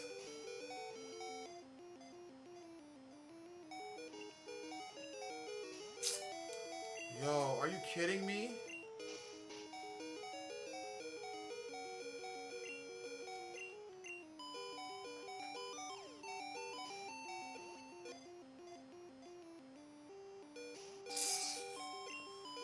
I swear, this Pokemon has always been a problem. Always been a problem capturing. It's never been an easy capture with this stupid Pokemon, man.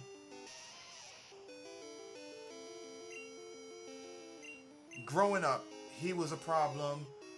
Fighting Whitney was a problem. Like, just huge pains in the ass, man.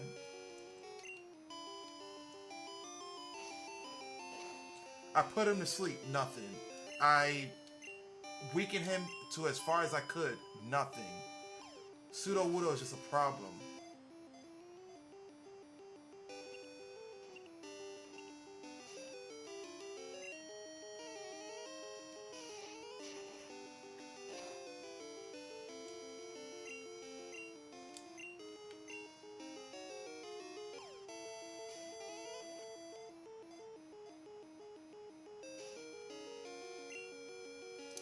It is exactly why I saved.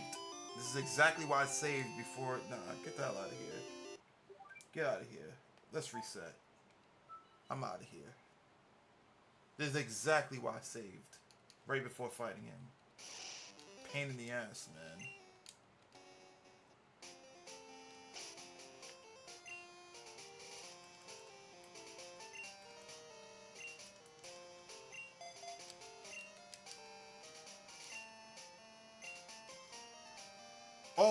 Always been a problem. Always been an issue.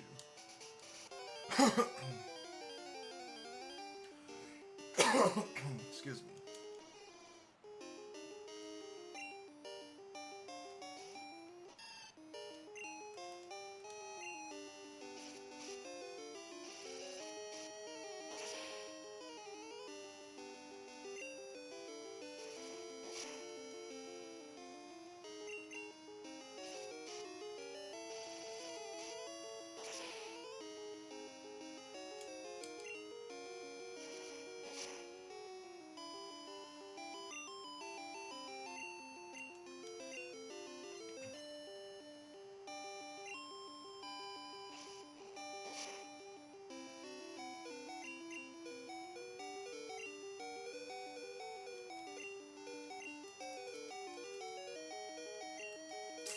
Let me try my stupid luck.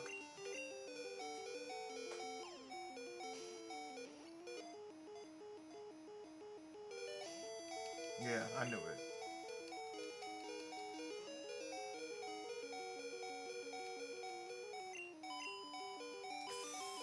He learned reflect. Oh my God, Jesus Christ.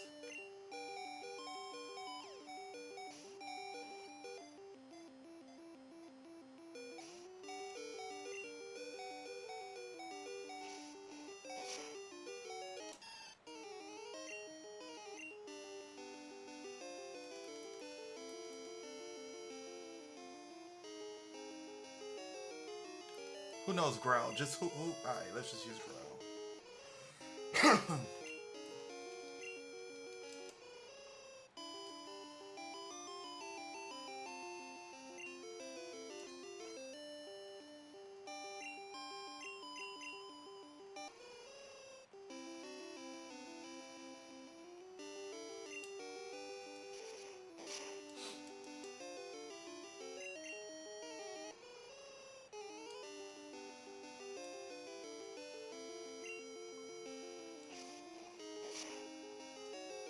Yo, why is that move flail so powerful? Like, what is the properties on that? Because I don't remember. Like, flail is just super strong.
Let's try the Great Ball. Will the Great Ball work? Or is he going to kick out of it the first time?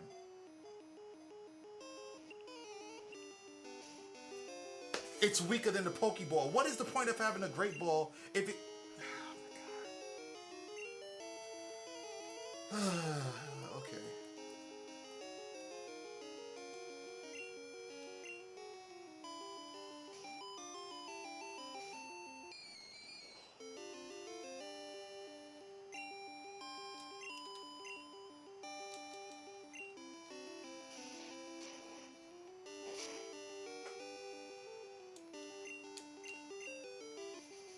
It makes no sense. Pokeball kicks out at the third one. Great Ball kicks out at the second one. Like, what?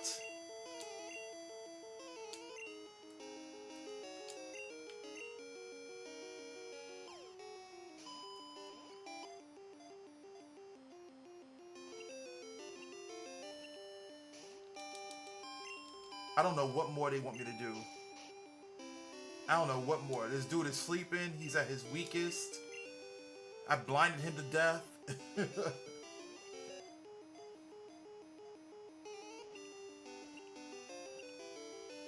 Thank you.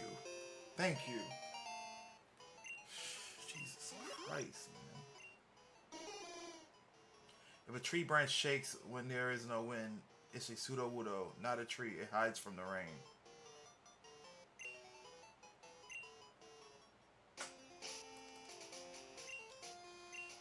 Now that I got that clown out the way.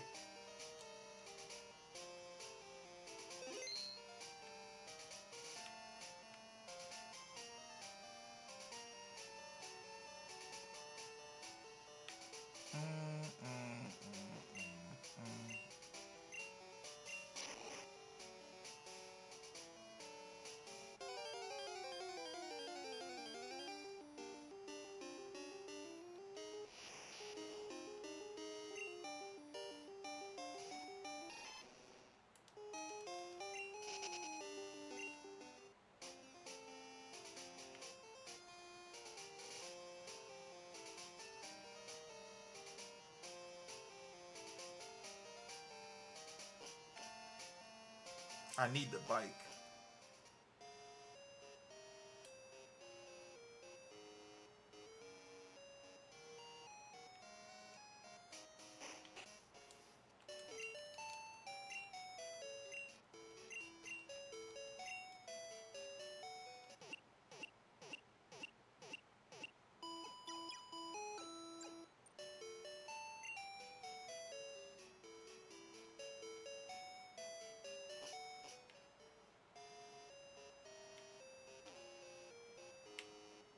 Alright, let's go to the mart. Let's see if we can get some Pokeballs.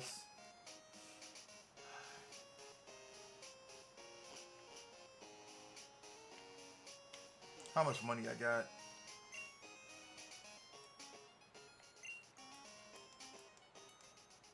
Yeah, 5 Great Balls is good. And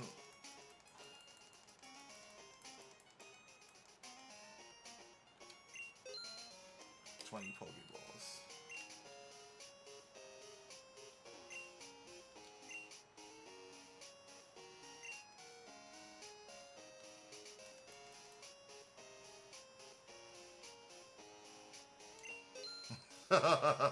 Only need 2.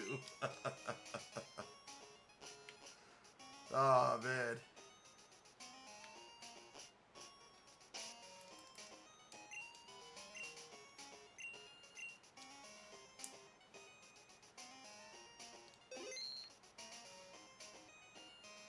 Alright. Okay.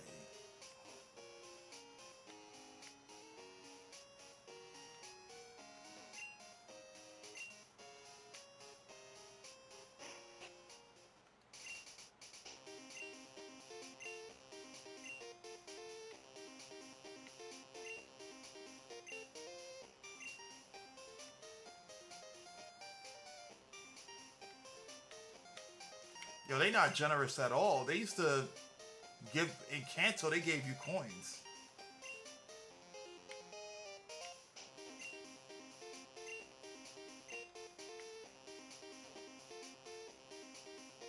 Ain't nobody giving me any coins. That's crazy.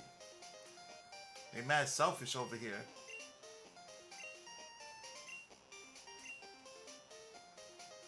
Do you ever wish you could fall asleep anytime you wanted without any punishment? What do you mean without any punishment? I mean, I could fall asleep pretty much anywhere if I need to. Oh, go to bed at work? Absolutely. If I could get paid to sleep, you know? Go to bed at a house? Personally, I wouldn't want to sleep in anybody else's house that I don't know, but you know,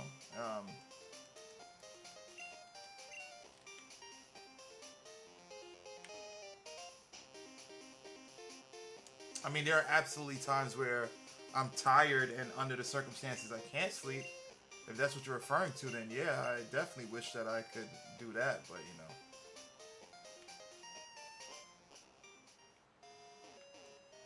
I do it all the time, man. That was a joke, by the way. Twitch, don't suspend me.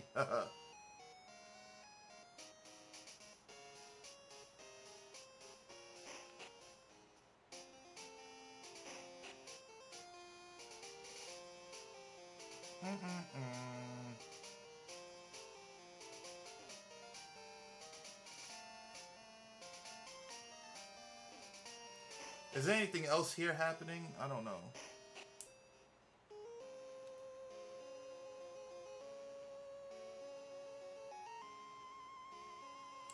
I think the fly, the bug catching contest is every Tuesday, if I'm not mistaken.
Oh, okay. So it's Thursday. I didn't know it was Thursday.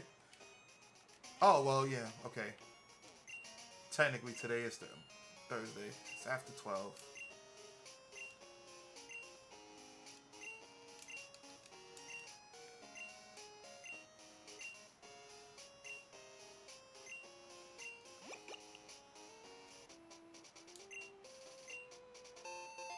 20 park balls. The person who gets the strongest bug Pokemon is the winner. You have 20 minutes. If you run out of your park balls, you're done. You can keep the last Pokemon you catch as your own. Go out and catch the strongest bug.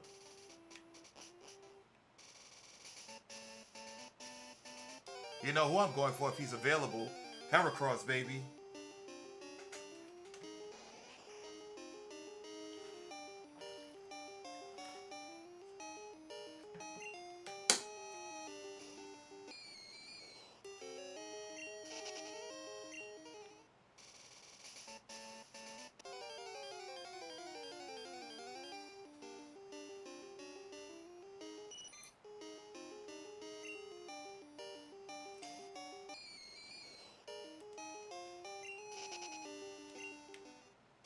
Come on, Heracross, Pinsir, you know, Scyther, give me some of those, you know what I'm saying?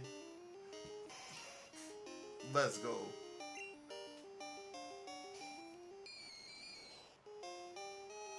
Action you shall receive.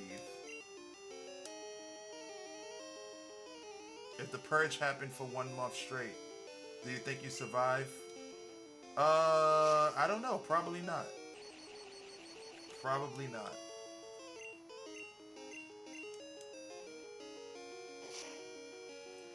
Can you ask the higher power for some money?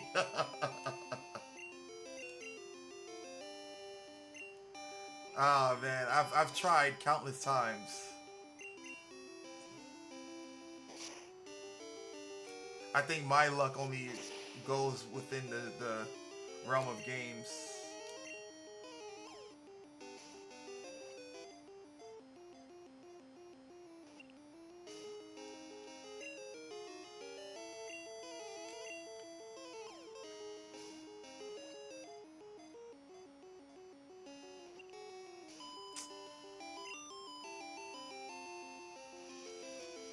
If it happened for one day, what would you do? I would stay in my house. That would be the safest place for me and, my family.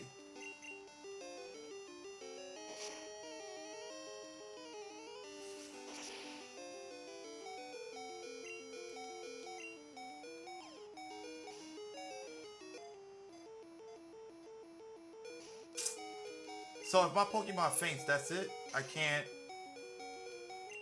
I'm done for?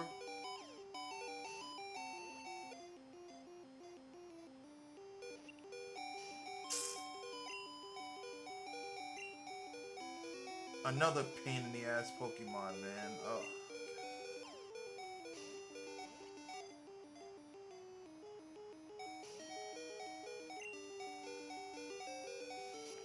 So I have to catch some and then...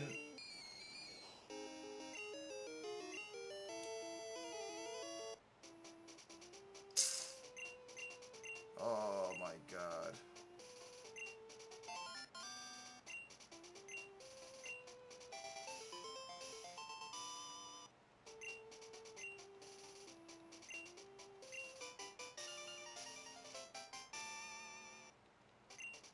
And I guess I can't play it till next week.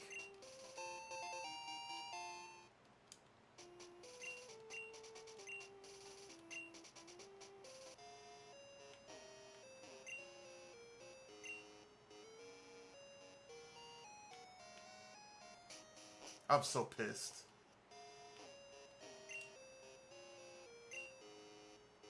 I wish I saved. I mean, did I do anything prior to... Alright, let's blow this taco stand. We're gonna reset. Cause I don't think I did anything crazy.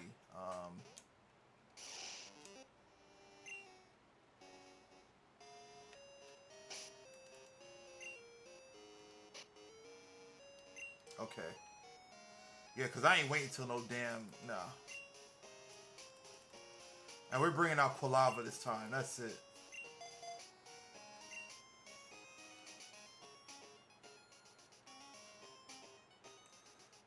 Whew.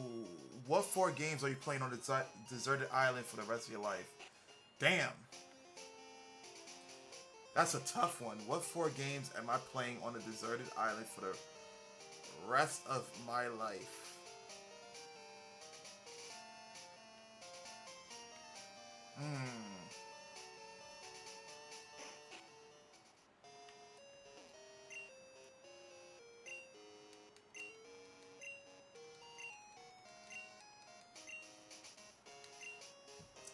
Oh.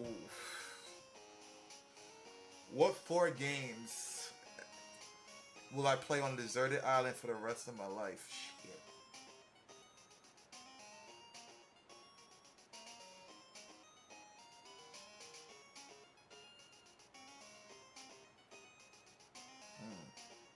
Had to come out with the big guns, huh? Like, take the rest of the stream to answer. I know it's tough. One has to be a Pokemon game, I'd imagine. Oh yeah, absolutely. I think particularly it would have to be, if it for a Pokemon game, it would probably be within the Black and White series. Because the Black and White series is the most complete game.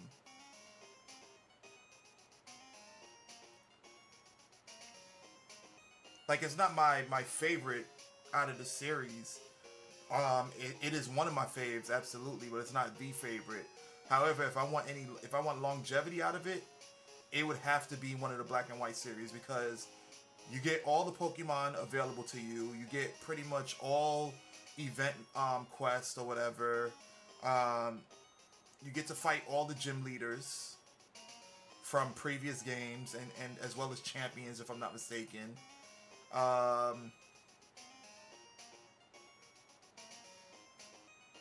And I find that game to be, out of all the Pokemon games, story-wise, the longest game in terms of completing the story.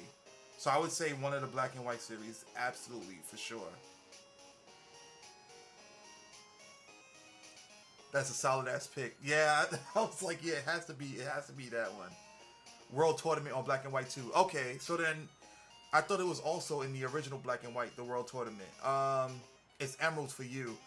Yeah, I can see it with Emeralds simply because of the fact that you got the battle tower, which is elite.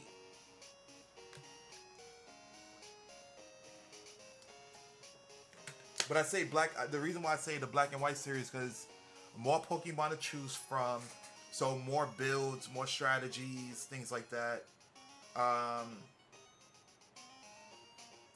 pretty much everything from what I recall is accessible to you. Um, the only issue is that if it's only one Pokemon game, that means that you're not able to trade for the exclusives.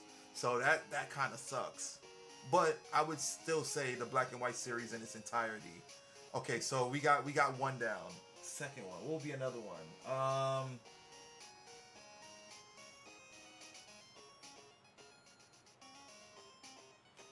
It will be another one. Shit.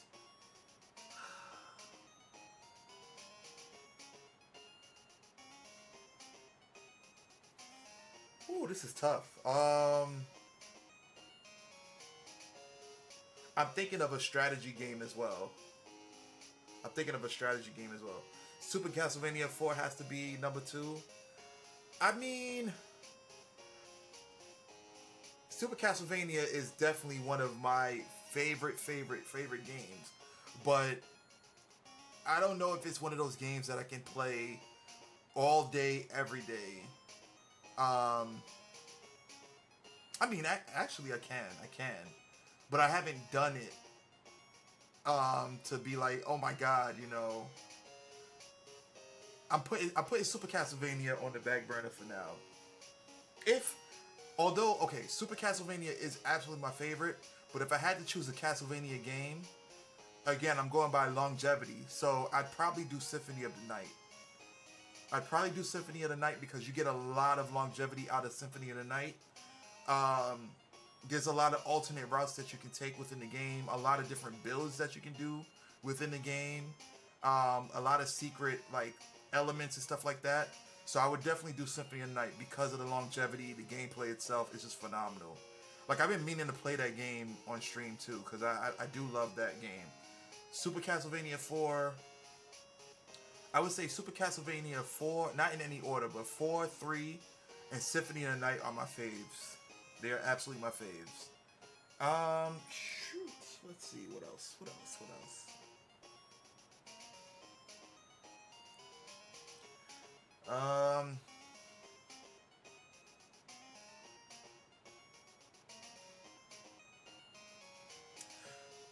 This might be subject to change. Um, but I'm picking this simply because of the random elements within it. I would have to say another one would possibly be, and it's a placeholder for now. I'm thinking about Returnal. And the reason why I'm thinking about Returnal because it's a roguelike shooter. All the elements change throughout every playthrough. So if you die, it's a new like the map changes and all of that, as well as the weapons and the items that you acquire. So that Returnal is a placeholder for now. Damn.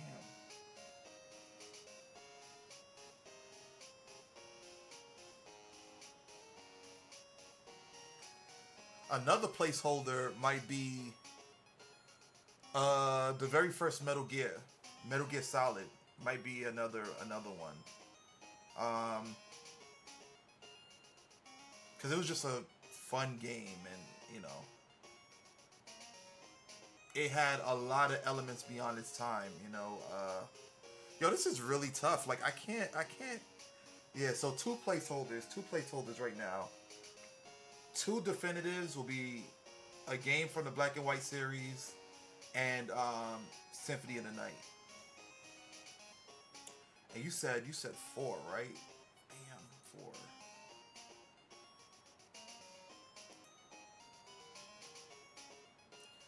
Yes, it's definitely too much to pick from. Let me see. Let me see. Damn.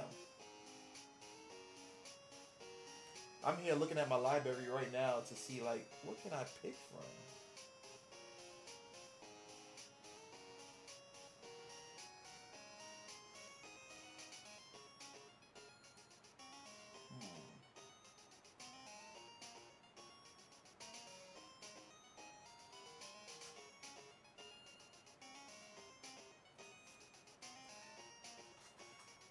No RPG games or a Resident Evil game? No, no. Because the thing is about Resident Evil games is when you play it for the first time and then you start to repeat the playthrough, is the faster that you become at beating the game. So then the game becomes stale. You know, to me, Resident Evil is one of those games that you pick up and play, enjoy the experience, and then after like maybe a couple of years or so, you come back to it so that it feels refreshed. RE4 would, yeah, RE4 would be on my list too if I were to select it. How about a Souls game? I was thinking that. I was really thinking that. I think if I were to choose a Souls game, it would have to be Dark Souls 3. It would have to be Dark Souls 3.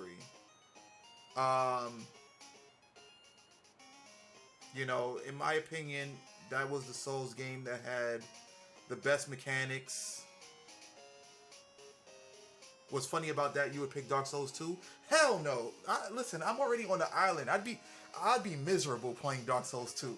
Like, it was the first game I ever played that introduced me to the Souls series, but I'd be really like, nah, I'd be really frustrated. I'd be really frustrated. It'll last so long. Yeah, the frustrations will last so long. Um, I say 3 because honestly, I think throughout the trilogy, I think 3 had like the best setup in terms of bosses. Like the bosses were just so elite in that game as opposed to the counterparts. Like, don't get me wrong, 2 and 1 weren't nothing to scoff at, but 3 just had, you know, you had the I forgot the name of the dude, the Dragon King or whatever. You had him, which was Lord Gwyn's son or whatever. You had that guy. Then you had Frida. Then you had Slave Knight Gale. Then you had um the Abyss Walkers. Then you had the Prince brothers. Like you had so much content in that one. It was crazy. Um, you had Ludex Gunder. You had Wolfnir. You had Saint. What was his name? Saint of the Deep. But I forgot his actual name though. Like you had a lot of enemies. You had the biggest disappointment of a boss that I was Yorm the Giant. Like Yorm the Giant, I was so looking forward to because I saw like your statue and how amazing he looked, and then I saw the lore unfolding because you know you had Siegfried, the guy from 1 that wears like the big ass Onion Knight outfit, and how he played an intricate role in Yorm's story, and then it just boiled down to a gimmick. I was so upset about that. I was really hurt by that. They really played Yorm the Giant. I think Dark Souls 1 is the way to go. It has the best replayability. You think so? Over Dark Souls 3 in terms of replayability?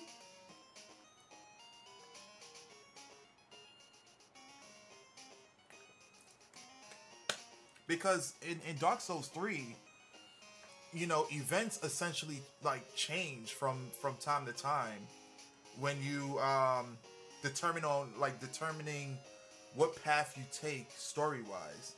Like certain missions change. I know it does that in I know it does it in 1, but I think that all the bosses in one are still accessible, whereas if I'm not mistaken in three they're not, or something like that. I don't know. I would have to like I would have to really, which I've been thinking about, going back and replaying the Souls games again, because I didn't one, I didn't get good footage for it because I was playing on like an old PC, and I was playing on the PS5, streaming directly from there. So yeah, yeah, yeah. I think I'm gonna go through the Souls series one day again. DS3 is solid though, but my heart leans toward the first one. Yeah, you gotta pay homage to the first one because it was the first one. Like, I wouldn't choose Demon Souls because Demon Souls is one of the few Souls games, like, once you know what you're doing, that's like you'll breeze through that game easily. Um Not saying it's a bad game, but I feel like I'll have more of a struggle in the Souls games, the Dark Souls games, than Demon Souls. But yeah, I would put Dark Souls 3 on the back burner. So another the other two. I don't know. RPG, I'm not sure. Unless it might be one of the Disgaea games, because those games are endless. Like, those games have an endless supply of content. It's ridiculous. And it's a tactical RPG, which are like one of my favorite things to play. Contrary to the stream, because I haven't played a tactical RPG yet on stream. Oh yeah, Pokemon does count as an RPG. That's true. That is true. Um. hmm.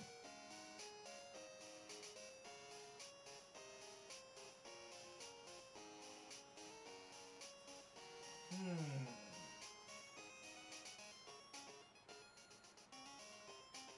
One thing's for certain, I don't see myself playing any fighting games on that island, because I would get bored. And there's like nothing to aspire to, because the competition is just going to be the computer. So if I'm on an island by myself, there's no reason for me to like build up and play a fighting game. There's nothing to look forward to afterwards. So fighting games are out of the picture. Um, Beat 'em ups, I don't even know. Soul Calibur 2 would be it for you, really? Well, I mean, Soul Calibur 2 does have in my opinion, it had the best adventure mode, because each character had different weapons, they had different properties. Link was in it. I mean, Link and Spawn. I mean, Heihachi was in there too, but I can only pick one, so I would definitely pick the Soul Calibur 2 on the GameCube. Um, because that was, in my opinion, that was the best one. Uh, yeah, there is. That's true. That is true. Damn, I don't know, man. I don't know. I don't know. Like, it's something to think about, and I think it would be a good topic for the podcast. Not tomorrow though, because nobody's going to really know. We'll be ahead of the curve. I don't know if Gunner is like listening in or whatever, but like, yeah, that's gonna be a tough one. Oh my god.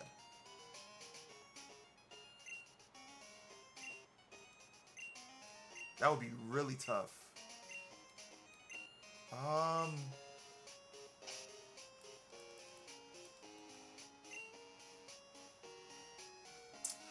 what about Time Splitters? Particularly Time Splitters 2.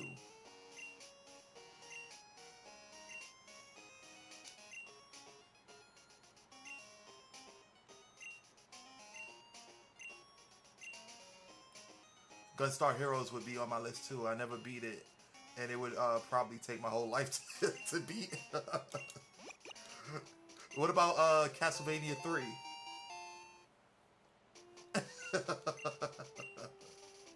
Castlevania was the Dark Souls before Dark Souls.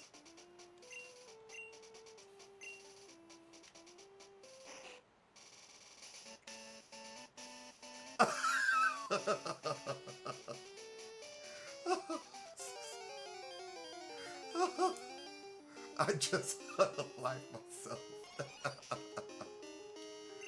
Oh my god, yo, that's hilarious. Oh man, I don't know. Let me see.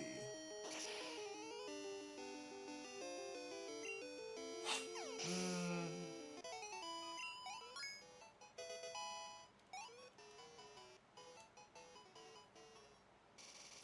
I beat it once, never again. Three wasn't as bad as one. Like one was just really bad. One was just like, oh my god, just end me now because it was so cheap. Especially when I got up to the part fighting death. Oh my god. Death was the biggest hurdle in that stupid game for me. And I'm not playing Dracula X again. To hell with that game. To hell with Dracula X. Never again. Never again. To hell with Dracula X. Mm-mm. Nope. Nope.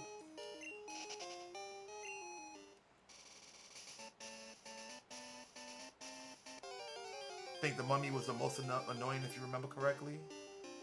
No, he wasn't too much of a problem for me. It was Death. Well, which one are you talking about? You talking about one or three?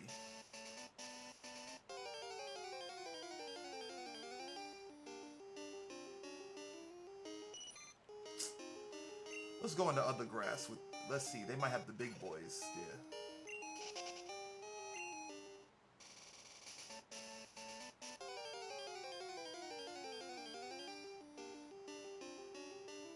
Oh yeah, we got Pinta in the building.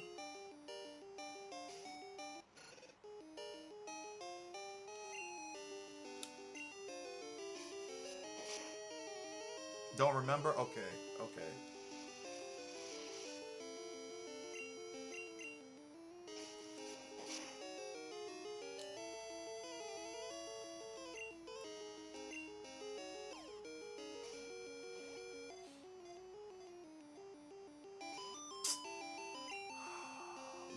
They already starting with the BS. They already starting with the BS with this game.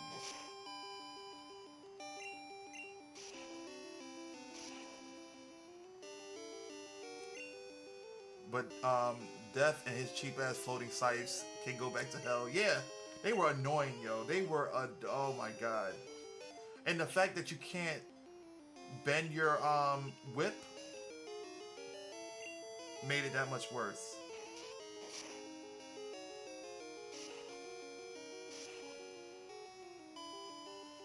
I don't know. I can't think of the last two. I really can't think of the last two. Come on.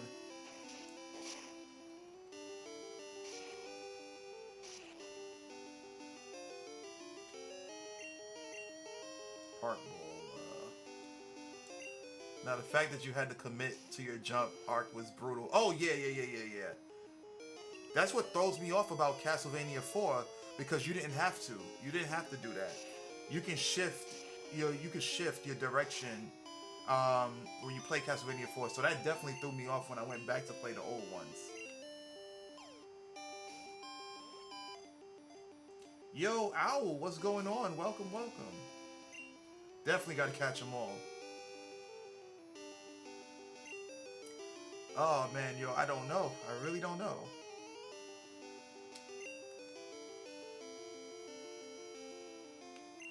Come on, I gotta catch this stupid pincer. Come on, come on, come on.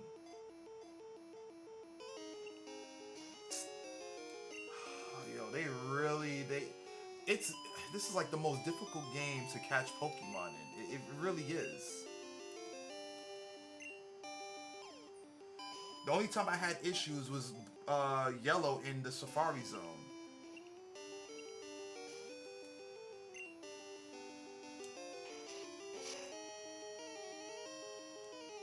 Oh, and let me not get started, Kong, on the Medusas. The Medusas are the most annoying enemies in those games. The most annoying enemies. Jesus Christ. If it's not the Medusas, it's the bats. The bats. There we go.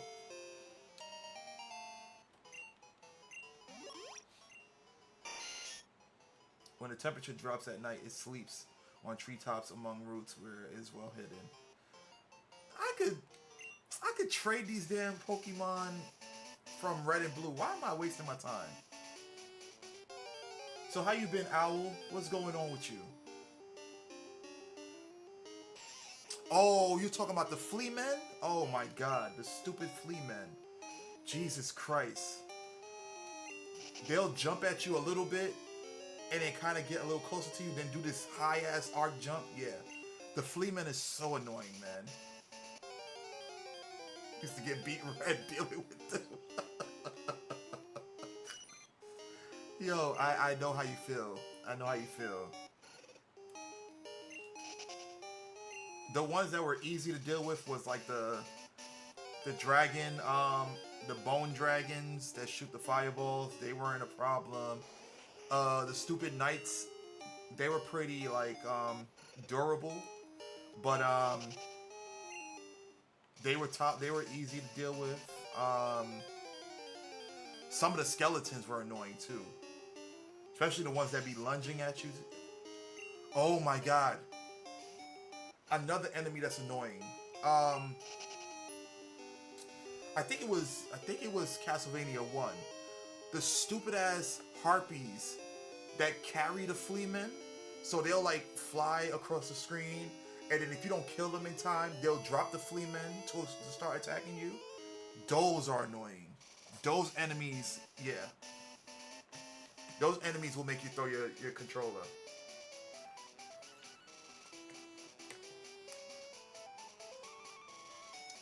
Those enemies were so annoying. And then like what made it worse, because they would have been easy to manage if you didn't leave off screen, and then it's like, oh yeah, they come right back if you go back to the same spot. Annoying as hell. Been playing some Pokemon Red for nostalgia after watching you play this. Oh, nice. Yeah, Pokemon. Oh man. The nostalgia is real playing these Pokemon games. I was just telling, the peeps here that I remember when I first got Pokemon Gold for the first time. It was quite an experience.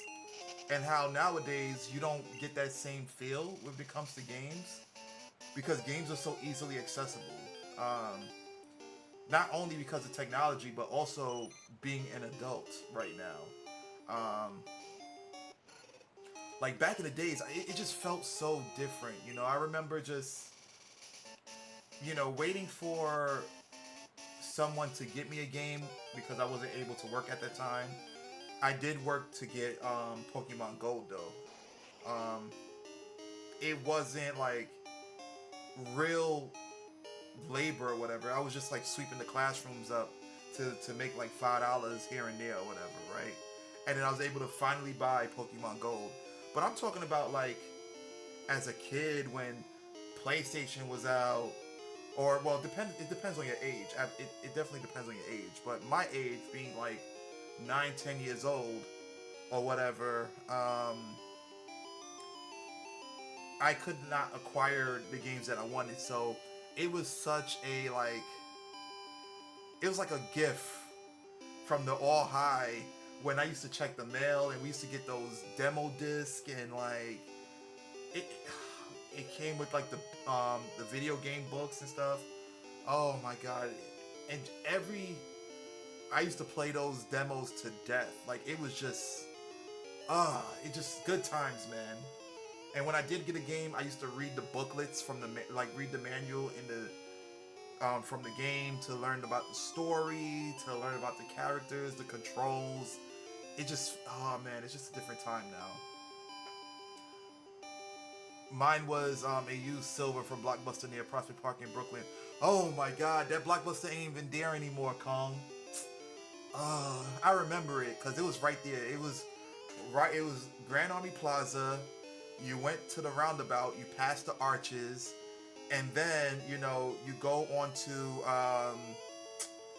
you continue on to Flatbush or whatever.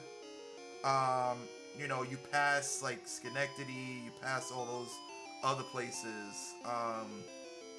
Prospect Park West or whatever, and then the Blockbuster was just sitting right there.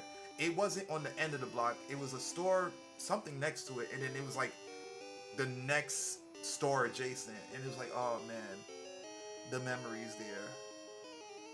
It was right across the street from a corner store. Oh man, it felt. I got mine from.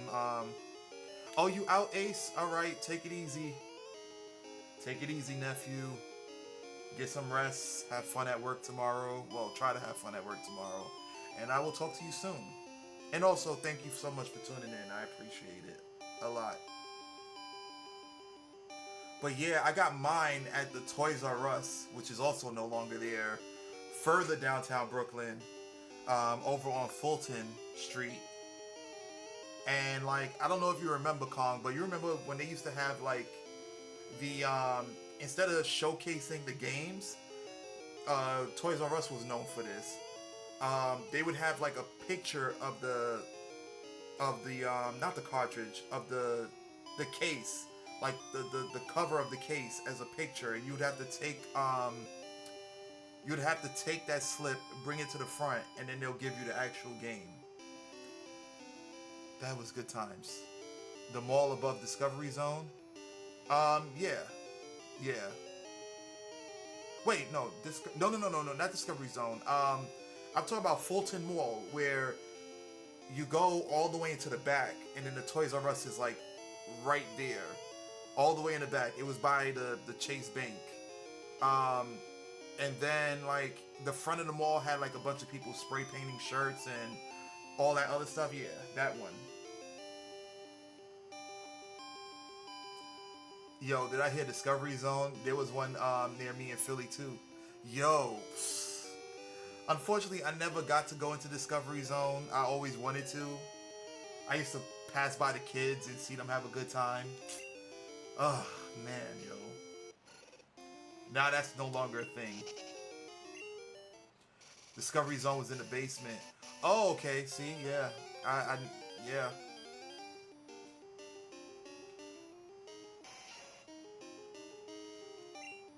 When I think of Discovery Zone, I was thinking of I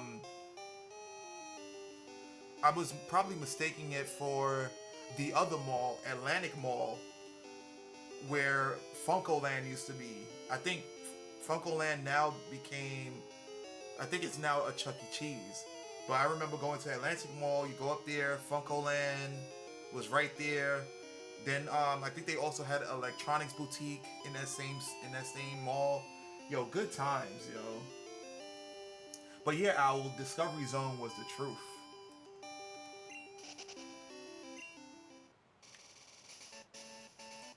Man, I didn't get to experience it unfortunately, but I know it's the truth. I already know it's the truth. Yeah, let's finish now. Let's see who won.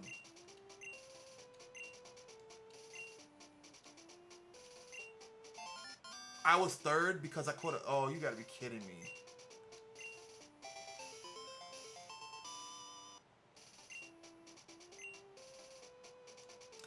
If this guy won with a cipher, I'm gonna be pissed. So everybody caught a pincer, and I'm in third place.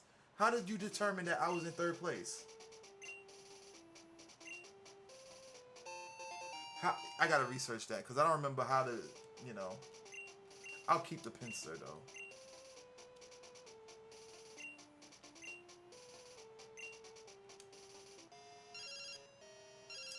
Yeah. Well, no. Circuit City was across the street from, or was that PC Richards? I don't even remember, man. It was so long ago. No, yeah, PC Richards was across the street, and Circuit City was in there. Yeah, yeah, yeah. You're right. You're right. Yo, great times, man, guys. This current generation, I do not envy y'all.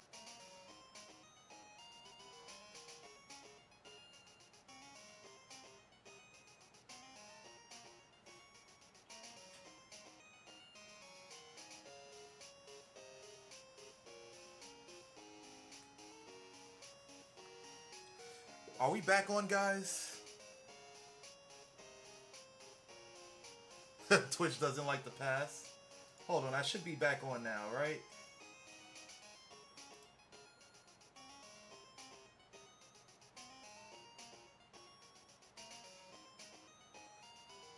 Oh, okay, we're back on. It was me. I don't know. Yeah. It's being a douche right now. Okay, we're looks like we're back on. We're operational right now.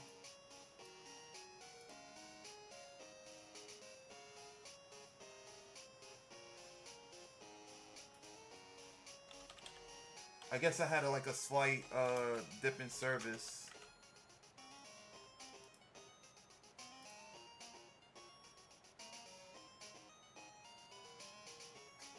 Okay, so we're good. We're good now. Hold on. I don't know where that came from. Like it just happened so randomly.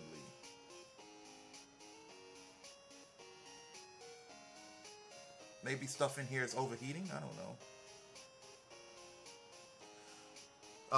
But yeah, that was PC Richards and Models. Yeah, yeah, I remember. It was PC Richards, and then adjacent to it was Models. Another good time.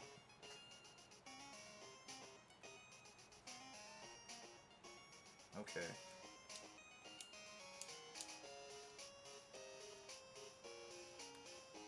The hell?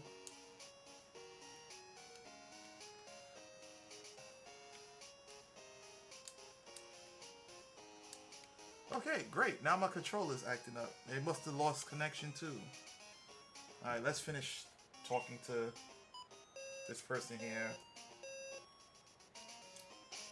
Let's hit save.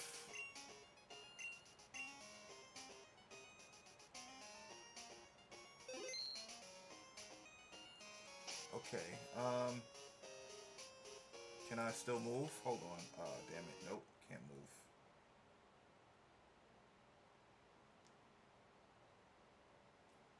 Any day now.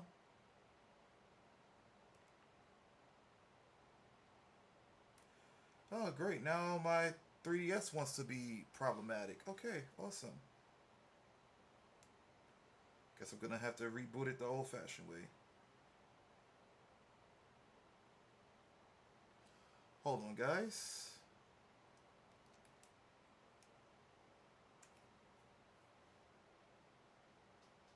Okay, now let's boot it back on.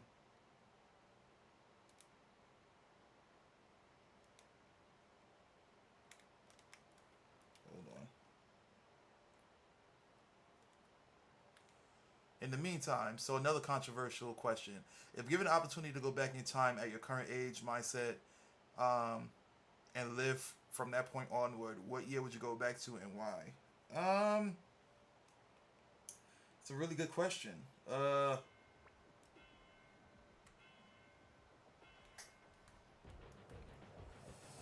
Let's see, let's see, let's see, let's see. Let's see. I'm thinking about it.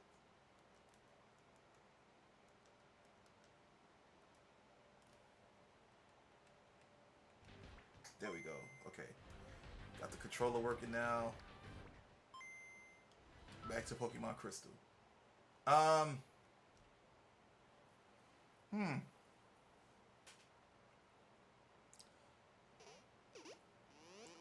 Current age, mindset, and live from that point onward. Oh my god.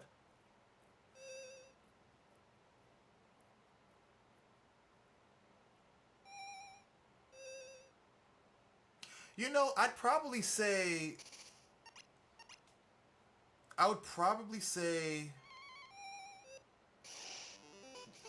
maybe I would probably say maybe the middle of college, and here's why. The reason why I would say the middle of college, because during college things weren't too expensive. The market for retro games was easily accessible. So, because I remember us going, all around the world searching for retro titles, both new and old. Um, YouTube was just established, as well as Twitch. Like they were just, getting themselves going. Um, Cryptocurrency was also something being established. So I think around that time, I think it would be middle of college for me, honestly. To know what I know now, to understand what transpired back then, and what allowed to for people to like flourish, I would definitely say middle of college. Middle of college, because if having the knowledge that I do now, I would have already had a house. I would have already I would have had like a even vast library of games. Um, you know, I probably would have been more established as a streamer, honestly speaking. Um, and I would have had less debt in terms of college debt, college loans. So yeah, I would say roughly. I would say maybe 2007, 8, give or take. I think that would be the year I would probably go back to.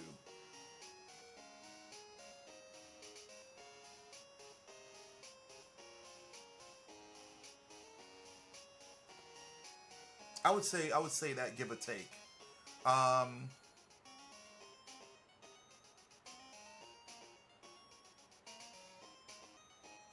but a lot of things would change though. A lot of things would change in terms of going back. Like in terms of you know, I wonder if having my significant other would remain the same. Like how, I think about things like that. Like would we still have been? Would we still have had our encounter? Um, Also, the new friendships that I've made. Um, would we still? Would I still had that? Like I think that's the biggest thing that I would think about before going back. Is like the encounters that I had, because honestly, that's what made me who I am today. Like the encounters and the stuff. That's the trade off. Damn, woo, that's tough, man. That's tough. That is tough. That's the trade off.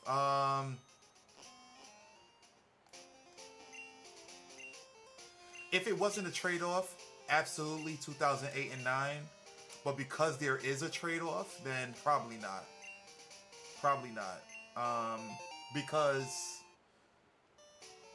there's still, based on the goals that I want to do, and the goals that I want to accomplish, there's still opportunity to do them. It'll be a lot more difficult because I'm on hard mode. Um, but I think if I were to retain, stay in this time, I feel like with enough perseverance, I'll be able to accomplish everything I need to. So I'll still be able to get all the retro games I want eventually, and be able to acquire a house, be a little more money, but I'd still be able to do that, and so on and so forth. So yeah, think of the ending of Spider-Man 3: No Way Home, where people won't remember you or know you. Yeah, man, that's tough, yo. That is really tough. Now I'm gonna really, really think on it. Well, I mean, I already thought about it, but yeah, that'd be really tough. How about you guys? If you guys want to chime in, what would be, what would you guys do? I don't know if you're still there, Owl. Like my service kind of tripped out. But if you're still there, you could definitely chime in on the conversation as well.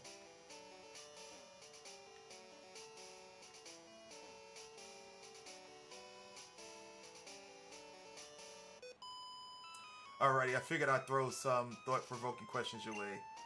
Yeah, yeah, those are definitely thought-provoking. What would you do? What would be your case?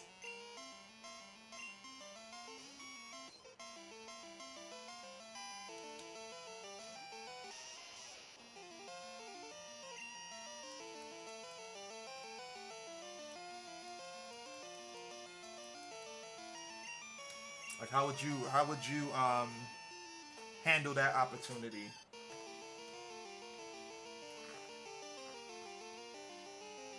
Really? 96?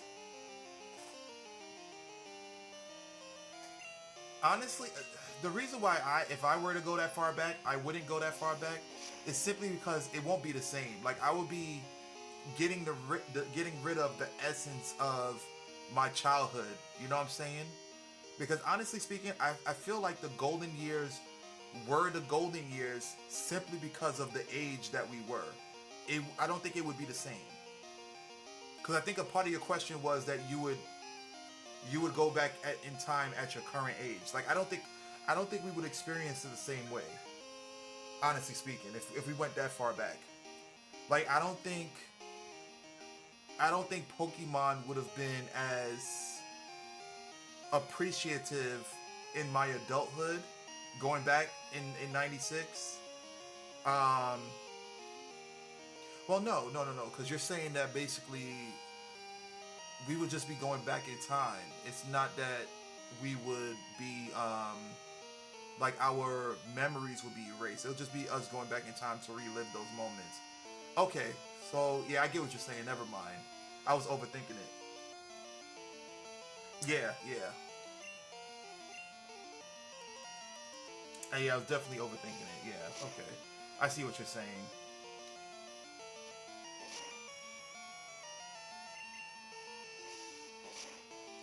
So, kind of thinking about that now, I don't know. I feel as though that going back that far back to like relive those years would kind of diminish the memories that you had of those years, if that makes any sense. So, like, I think again, I think it's still, I think it's still good to point out that the fact that I think the reason why we are so attached to those times is because of the fact that it's a memory. It's like those. It's like a coulda, woulda, shoulda. Like, if I knew that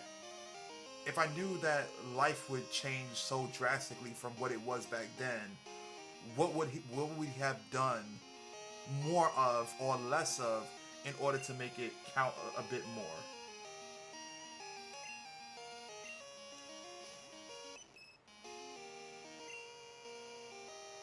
If that makes any sense.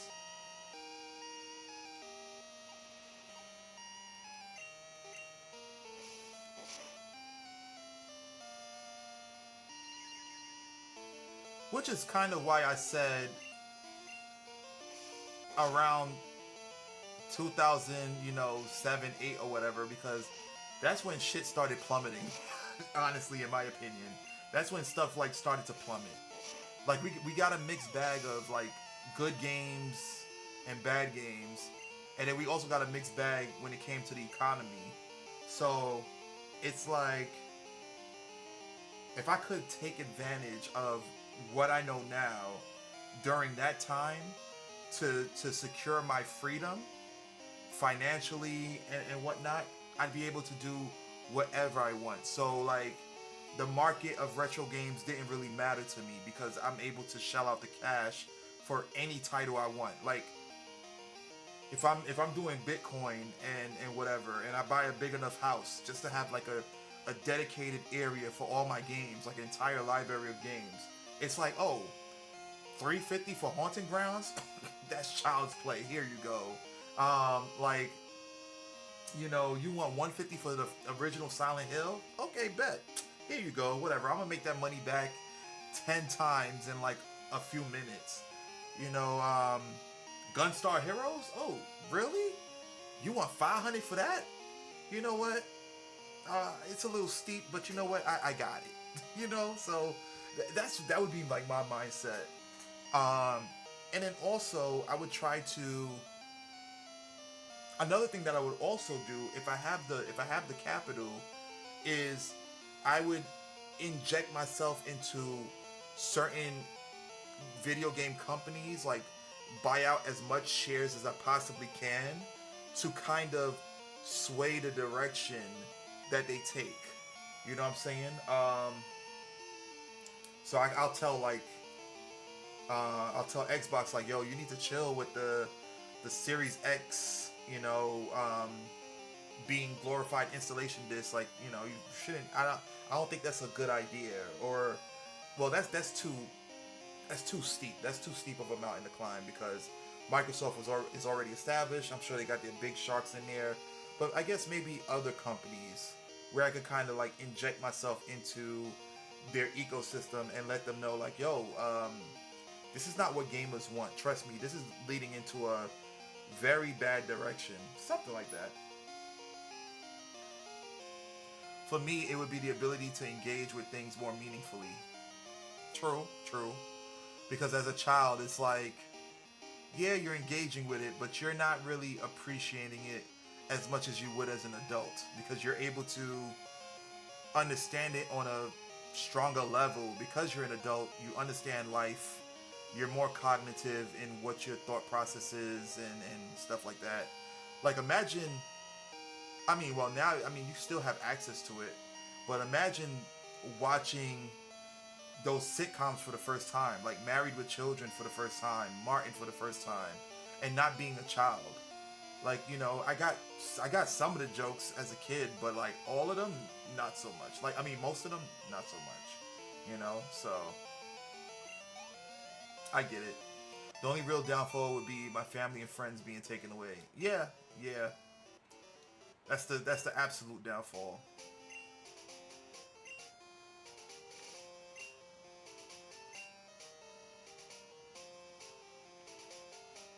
That would be a huge downfall, you know.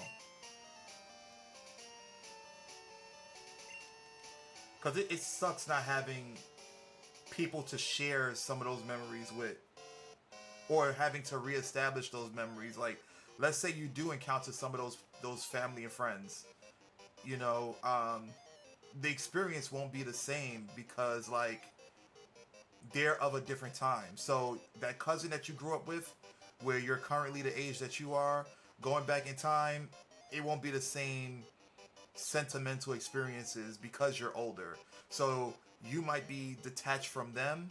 Well, no, you might be even more attached to them because you knew the experiences that y'all had from the future.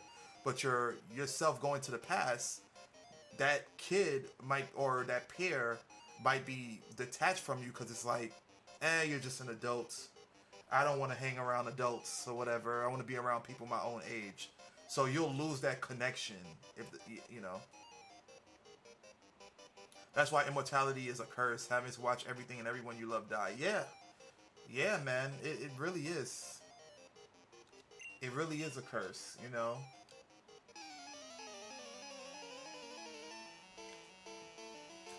It's like being hit with toxic in Pokemon, but you're constantly like being healed for 1 HP at the same time, you know? Like if leftovers can heal you post faint, it's kind of like, you have just enough HP for toxic to take you down to zero, but leftover says, you know what? Nope. It doesn't matter if it hits zero, we're gonna bring you back to life. That's what immortality feels, I would think feels like.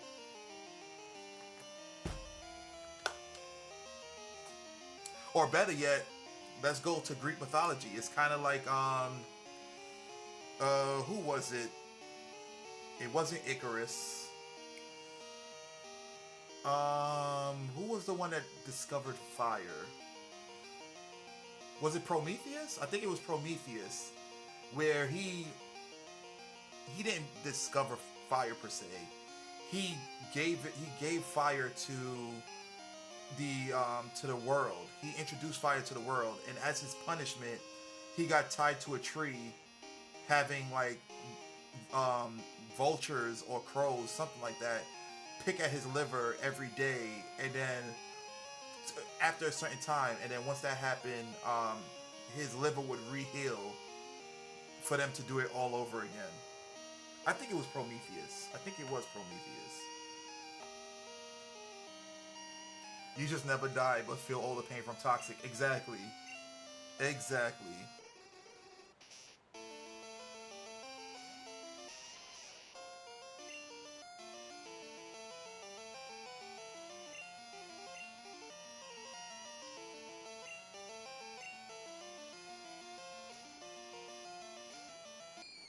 What the hell? I'm here using the 3DS, supposed to be using the controller. Okay.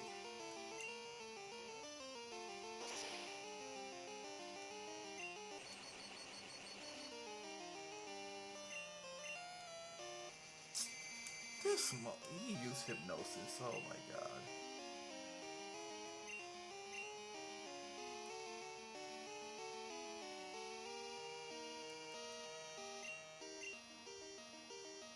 But yeah, it would definitely be torture, you know? It would really be torture. To be able to outlive everyone you know and love is torture.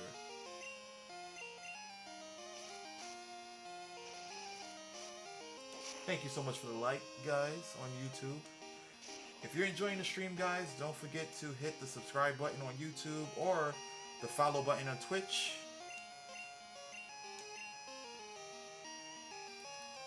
We're looking to grow the Logical Gamers community.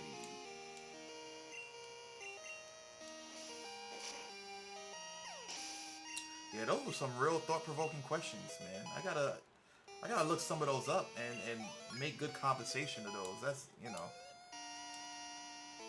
Sometimes I tend to like derp out during streams.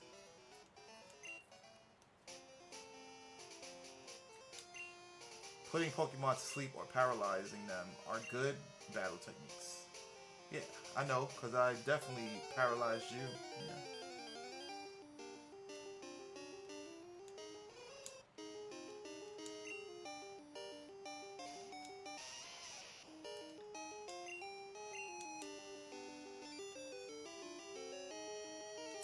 You know, we'll just use Rock Throw, because it's super effective. Let's get Geodude some experience. You know what I'm saying? Yeah, let's do that. This is the stuff I think about at 3 in the... Well, I can't say that. 3 a.m. when I can't sleep. I think about some of those things too, but they're super fleeting. I noticed you derping out. I figured I'd shake you out of it with some questions.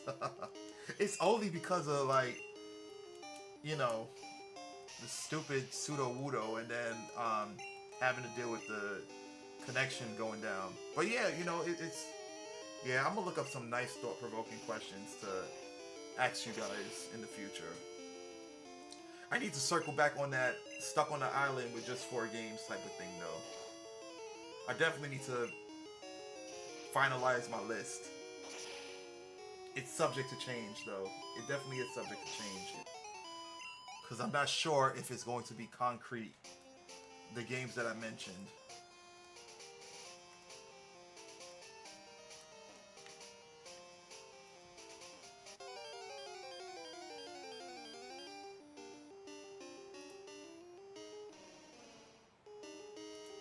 Oh shit, Stantler. I forgot this was even a Pokemon. Wasn't really memorable to me, so...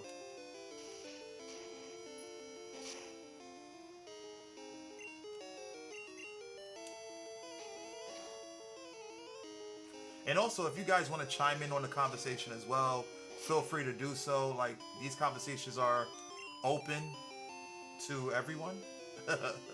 Not just me, so yeah. You forgot about him too? He's not really memorable. Like, I don't think he's a bad-looking Pokemon per se, but he just didn't do anything worthwhile. Like, oh my god, like, I need him on my team. There's never been oh shit, I killed him. There's never been an instance where it's like, yeah, Stantler, I gotta have him on my team. It was like Scizor, absolutely. Okay, I like him. Steelix, yep. Skarmory, absolutely. You know, the starters, yeah, they're cool. Umbreon, Espeon, absolutely. You know, Heracross, yeah, definitely, most certainly. Um, those Pokemon are like, yeah, like I'm definitely circling back and looking for them. But Stantler, you know, another one, Houndoom, like Houndoom, yes. Well, Hounder is a good Pokemon, but yeah. Um, those are the guys that I remember. And then of course you have the ones that were introduced in the show before Pokemon Go was a thing. You know, like Marill and Togepi, um, Donphan, because Donphan came out during the Pokemon movie, the very first one. Um, like yo, when I saw Donphan in the theaters, I immediately popped up. I was like, oh shit, yo, what kind of Pokemon is that? Like I was like, yo. I was like, this Pokemon looks sick. And it's rolling around all over the place too. Fire.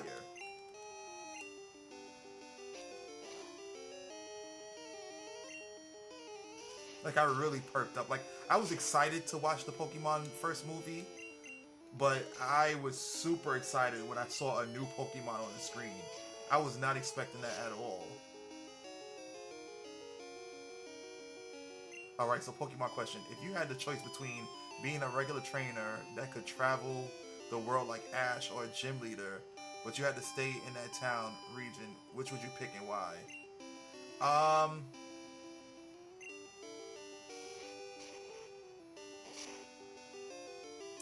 okay, so before I ask this question,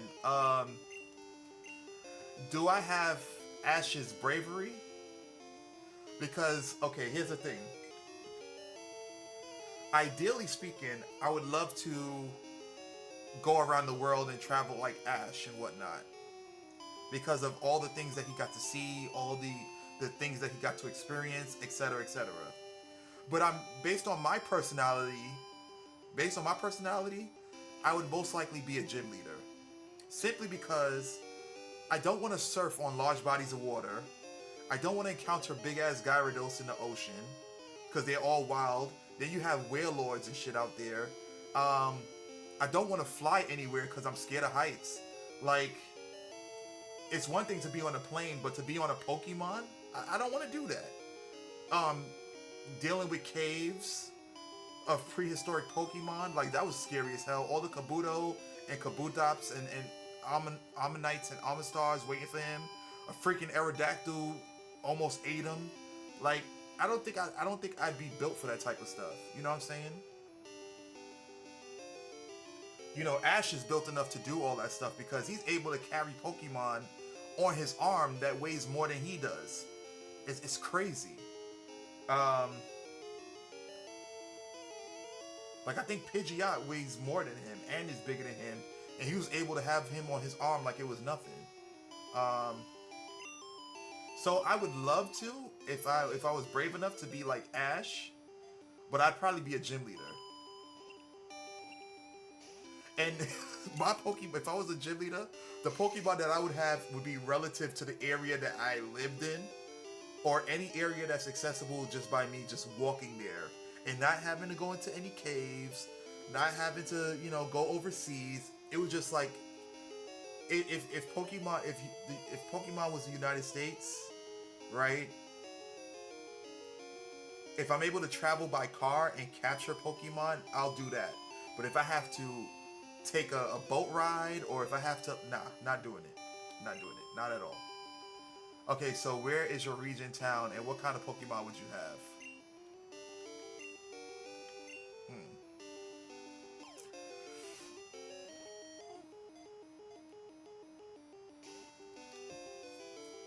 It would probably be, honestly, it'd probably be Black and White. Because Black and White is set in New York. And since I know New York City like the back of my hand, it'll be easier to deal with. It would definitely be easier to deal with. It would, that's my thought process. I don't want to be on no island. I don't want to be on Hawaii. I don't want to be in Japan because Japan is just a bunch of islands. I would love to visit Japan, however, but just being there, I would have to be surrounded by water and stuff. So you're running a team of Trubbish and Monks? Nah, I mean, I could get a unpheasant, I could get a conqueror or whatever. I could get a Mian Fu, you know what I'm saying? We got a mixed bag out there. I could get a what else they got? A Volcarona. I could get one, I could get this. I could get a Genesect. Even though it sounds like you might need bread to get a Genesect, but I could do that. I could make it work.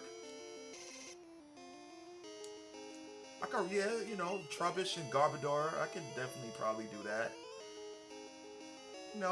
Get a couple of Ratatas, Raticates. You know what I'm saying? Oh shit! How did I fall asleep? Oh, cause Drowsy put me to sleep.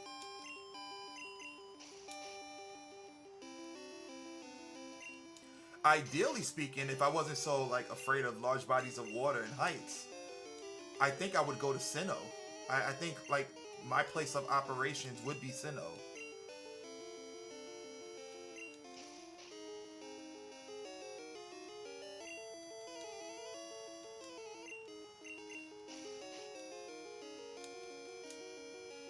You wouldn't work for Team Plasma? Hell no. Why would I work for Team Plasma? I would not want to work for Team Plasma at all.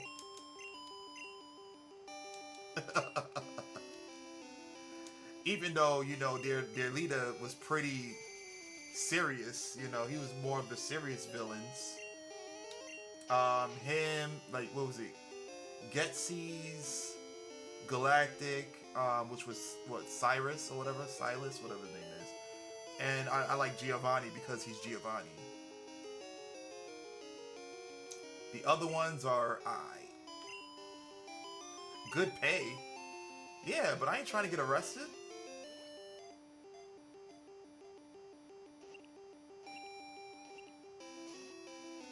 I'd probably be working in one of those, not Pokemon centers, but probably working in the Pokemon Coliseum, handing out snacks and stuff or whatever, or being a computer agent or something, IT, somewhere in one of the areas in Pokemon.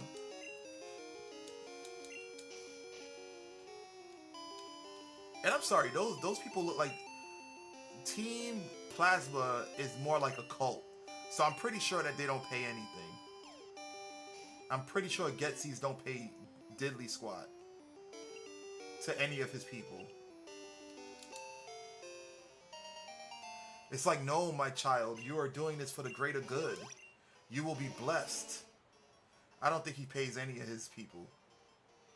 The round balls found on the fallen antlers can be ground into powder that aids in sleeping.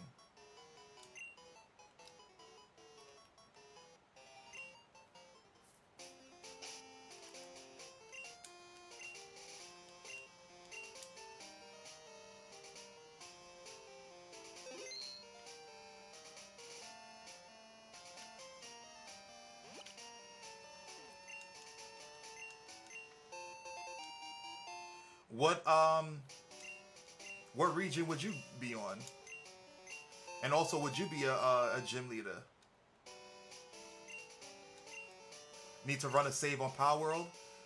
We could definitely do that.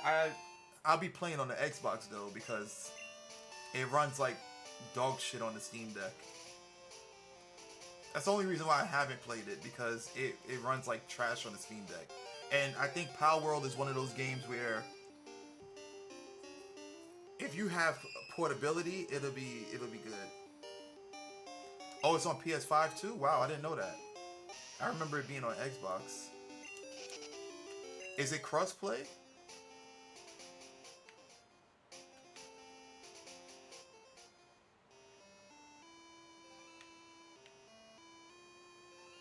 Okay.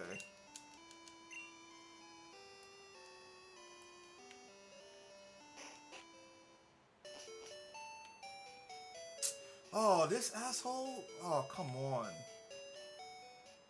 Oh, that's Bill. I thought it was the rival. Hi, I'm Bill, and who are you? Esso, huh? You've come at the right time. I just finished my adjustments on my time capsule. You know that Pokemon can be traded, right? My time capsule was developed to enable trades with the past, but you can't send anything that didn't exist in the past. If you did, the PC in the past would have a breakdown. So you have to remove anything that wasn't around in the past. But simply, no sending new moves or new Pokemon in the time capsule. Don't you worry, I'm done with the adjustments. Tomorrow, time capsules will be running at all Pokemon centers. I have to hurry on back to Goldenrod and see my folks. Bye bye. You would be a gym leader? Yeah, I figured. I figured as much. I definitely figured as much.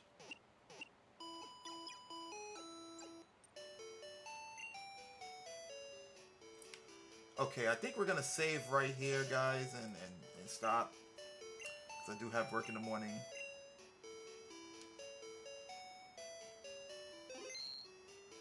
So, yeah, we're gonna stop right here. Boo work. Yeah, tell me about it, man. Tell me about it. It's definitely a pain. At least, I do enjoy my team though. My team is pretty cool, pretty chill, full of good people. I mean, the company in its entirety is full of decent people, which I've never had that experience ever in any job establishment. You'll get like a couple of good people, and then everybody else is a bunch of dicks. But here it's pretty amazing, pretty awesome. But yeah, let's go to the intermission screen real quick and close out, guys.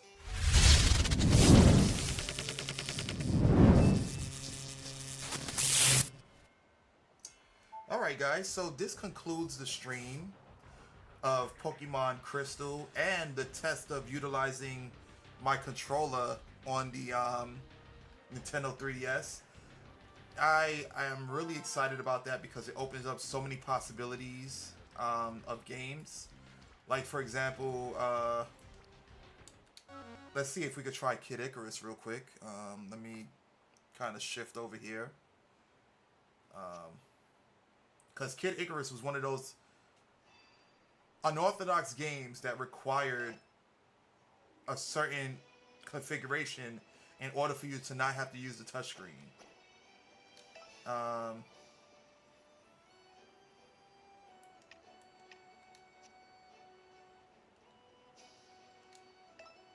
So I just want to try it out and see how that goes. Options, controls, which, by the way, this is what I'm looking at. I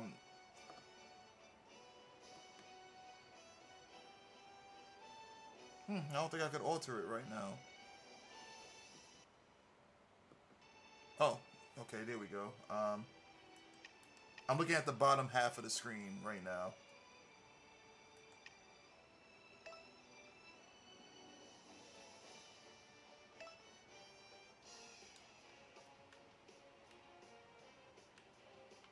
Yeah, so now I can use the analog stick on the right to be able to move accordingly, which I'm really excited about because it was a pain.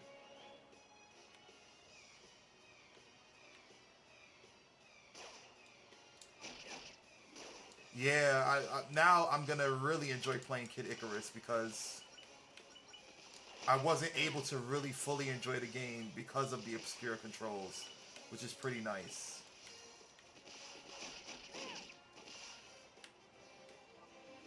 Um,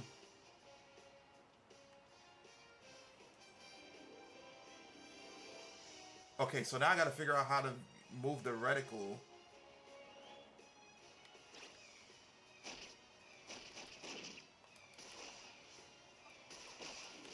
Oh yeah, a remaster. I don't know why they didn't think of that. I don't know why they didn't do that yet. Let me see something.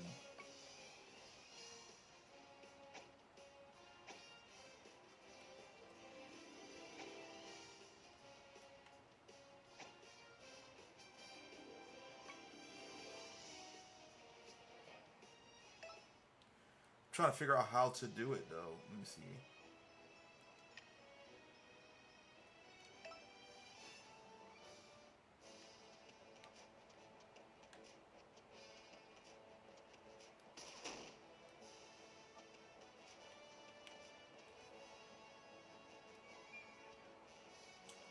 Yeah, I gotta figure out how to make the necessary adjustments for it. Um,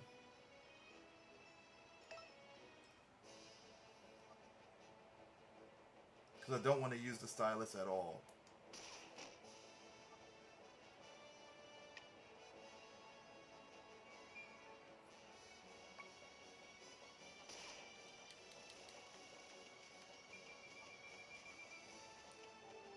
Let's hit OK.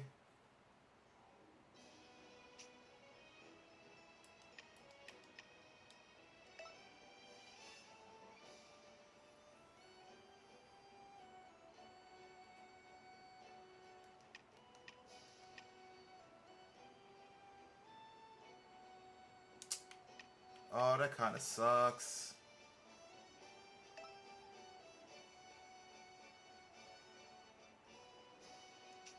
Wait, how to move pit? Yeah.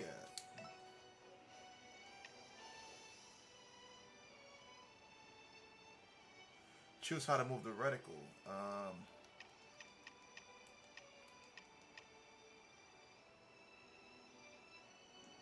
Plus control pad. They don't give you the option for.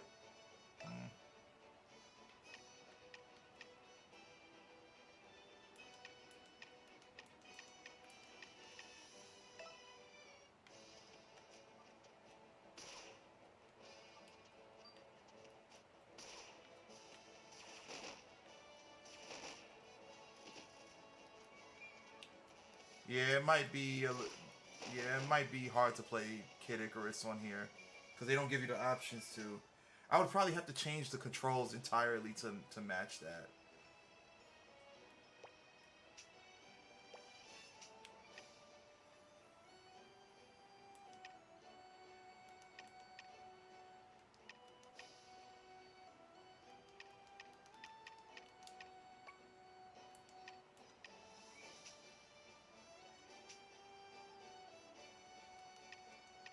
Because I would choose this, and then, oh, you guys won't be able to see it.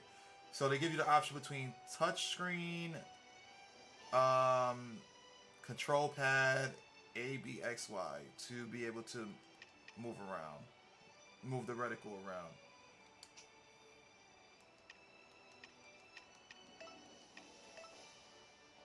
So then when I try it,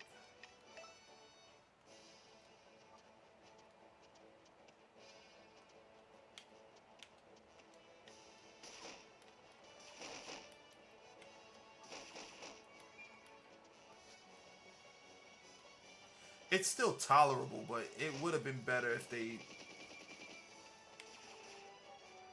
yeah.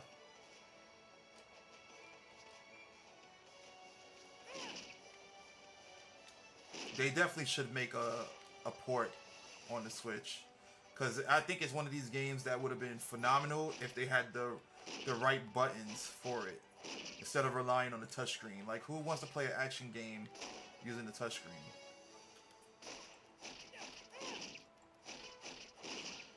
But it's tolerable. It'll work. It'll work.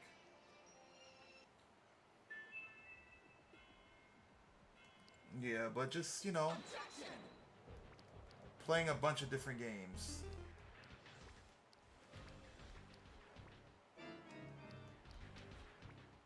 Let's see what else they got here. Well, what else I got here actually? It apparently it doesn't work on the DS games, but that's fine.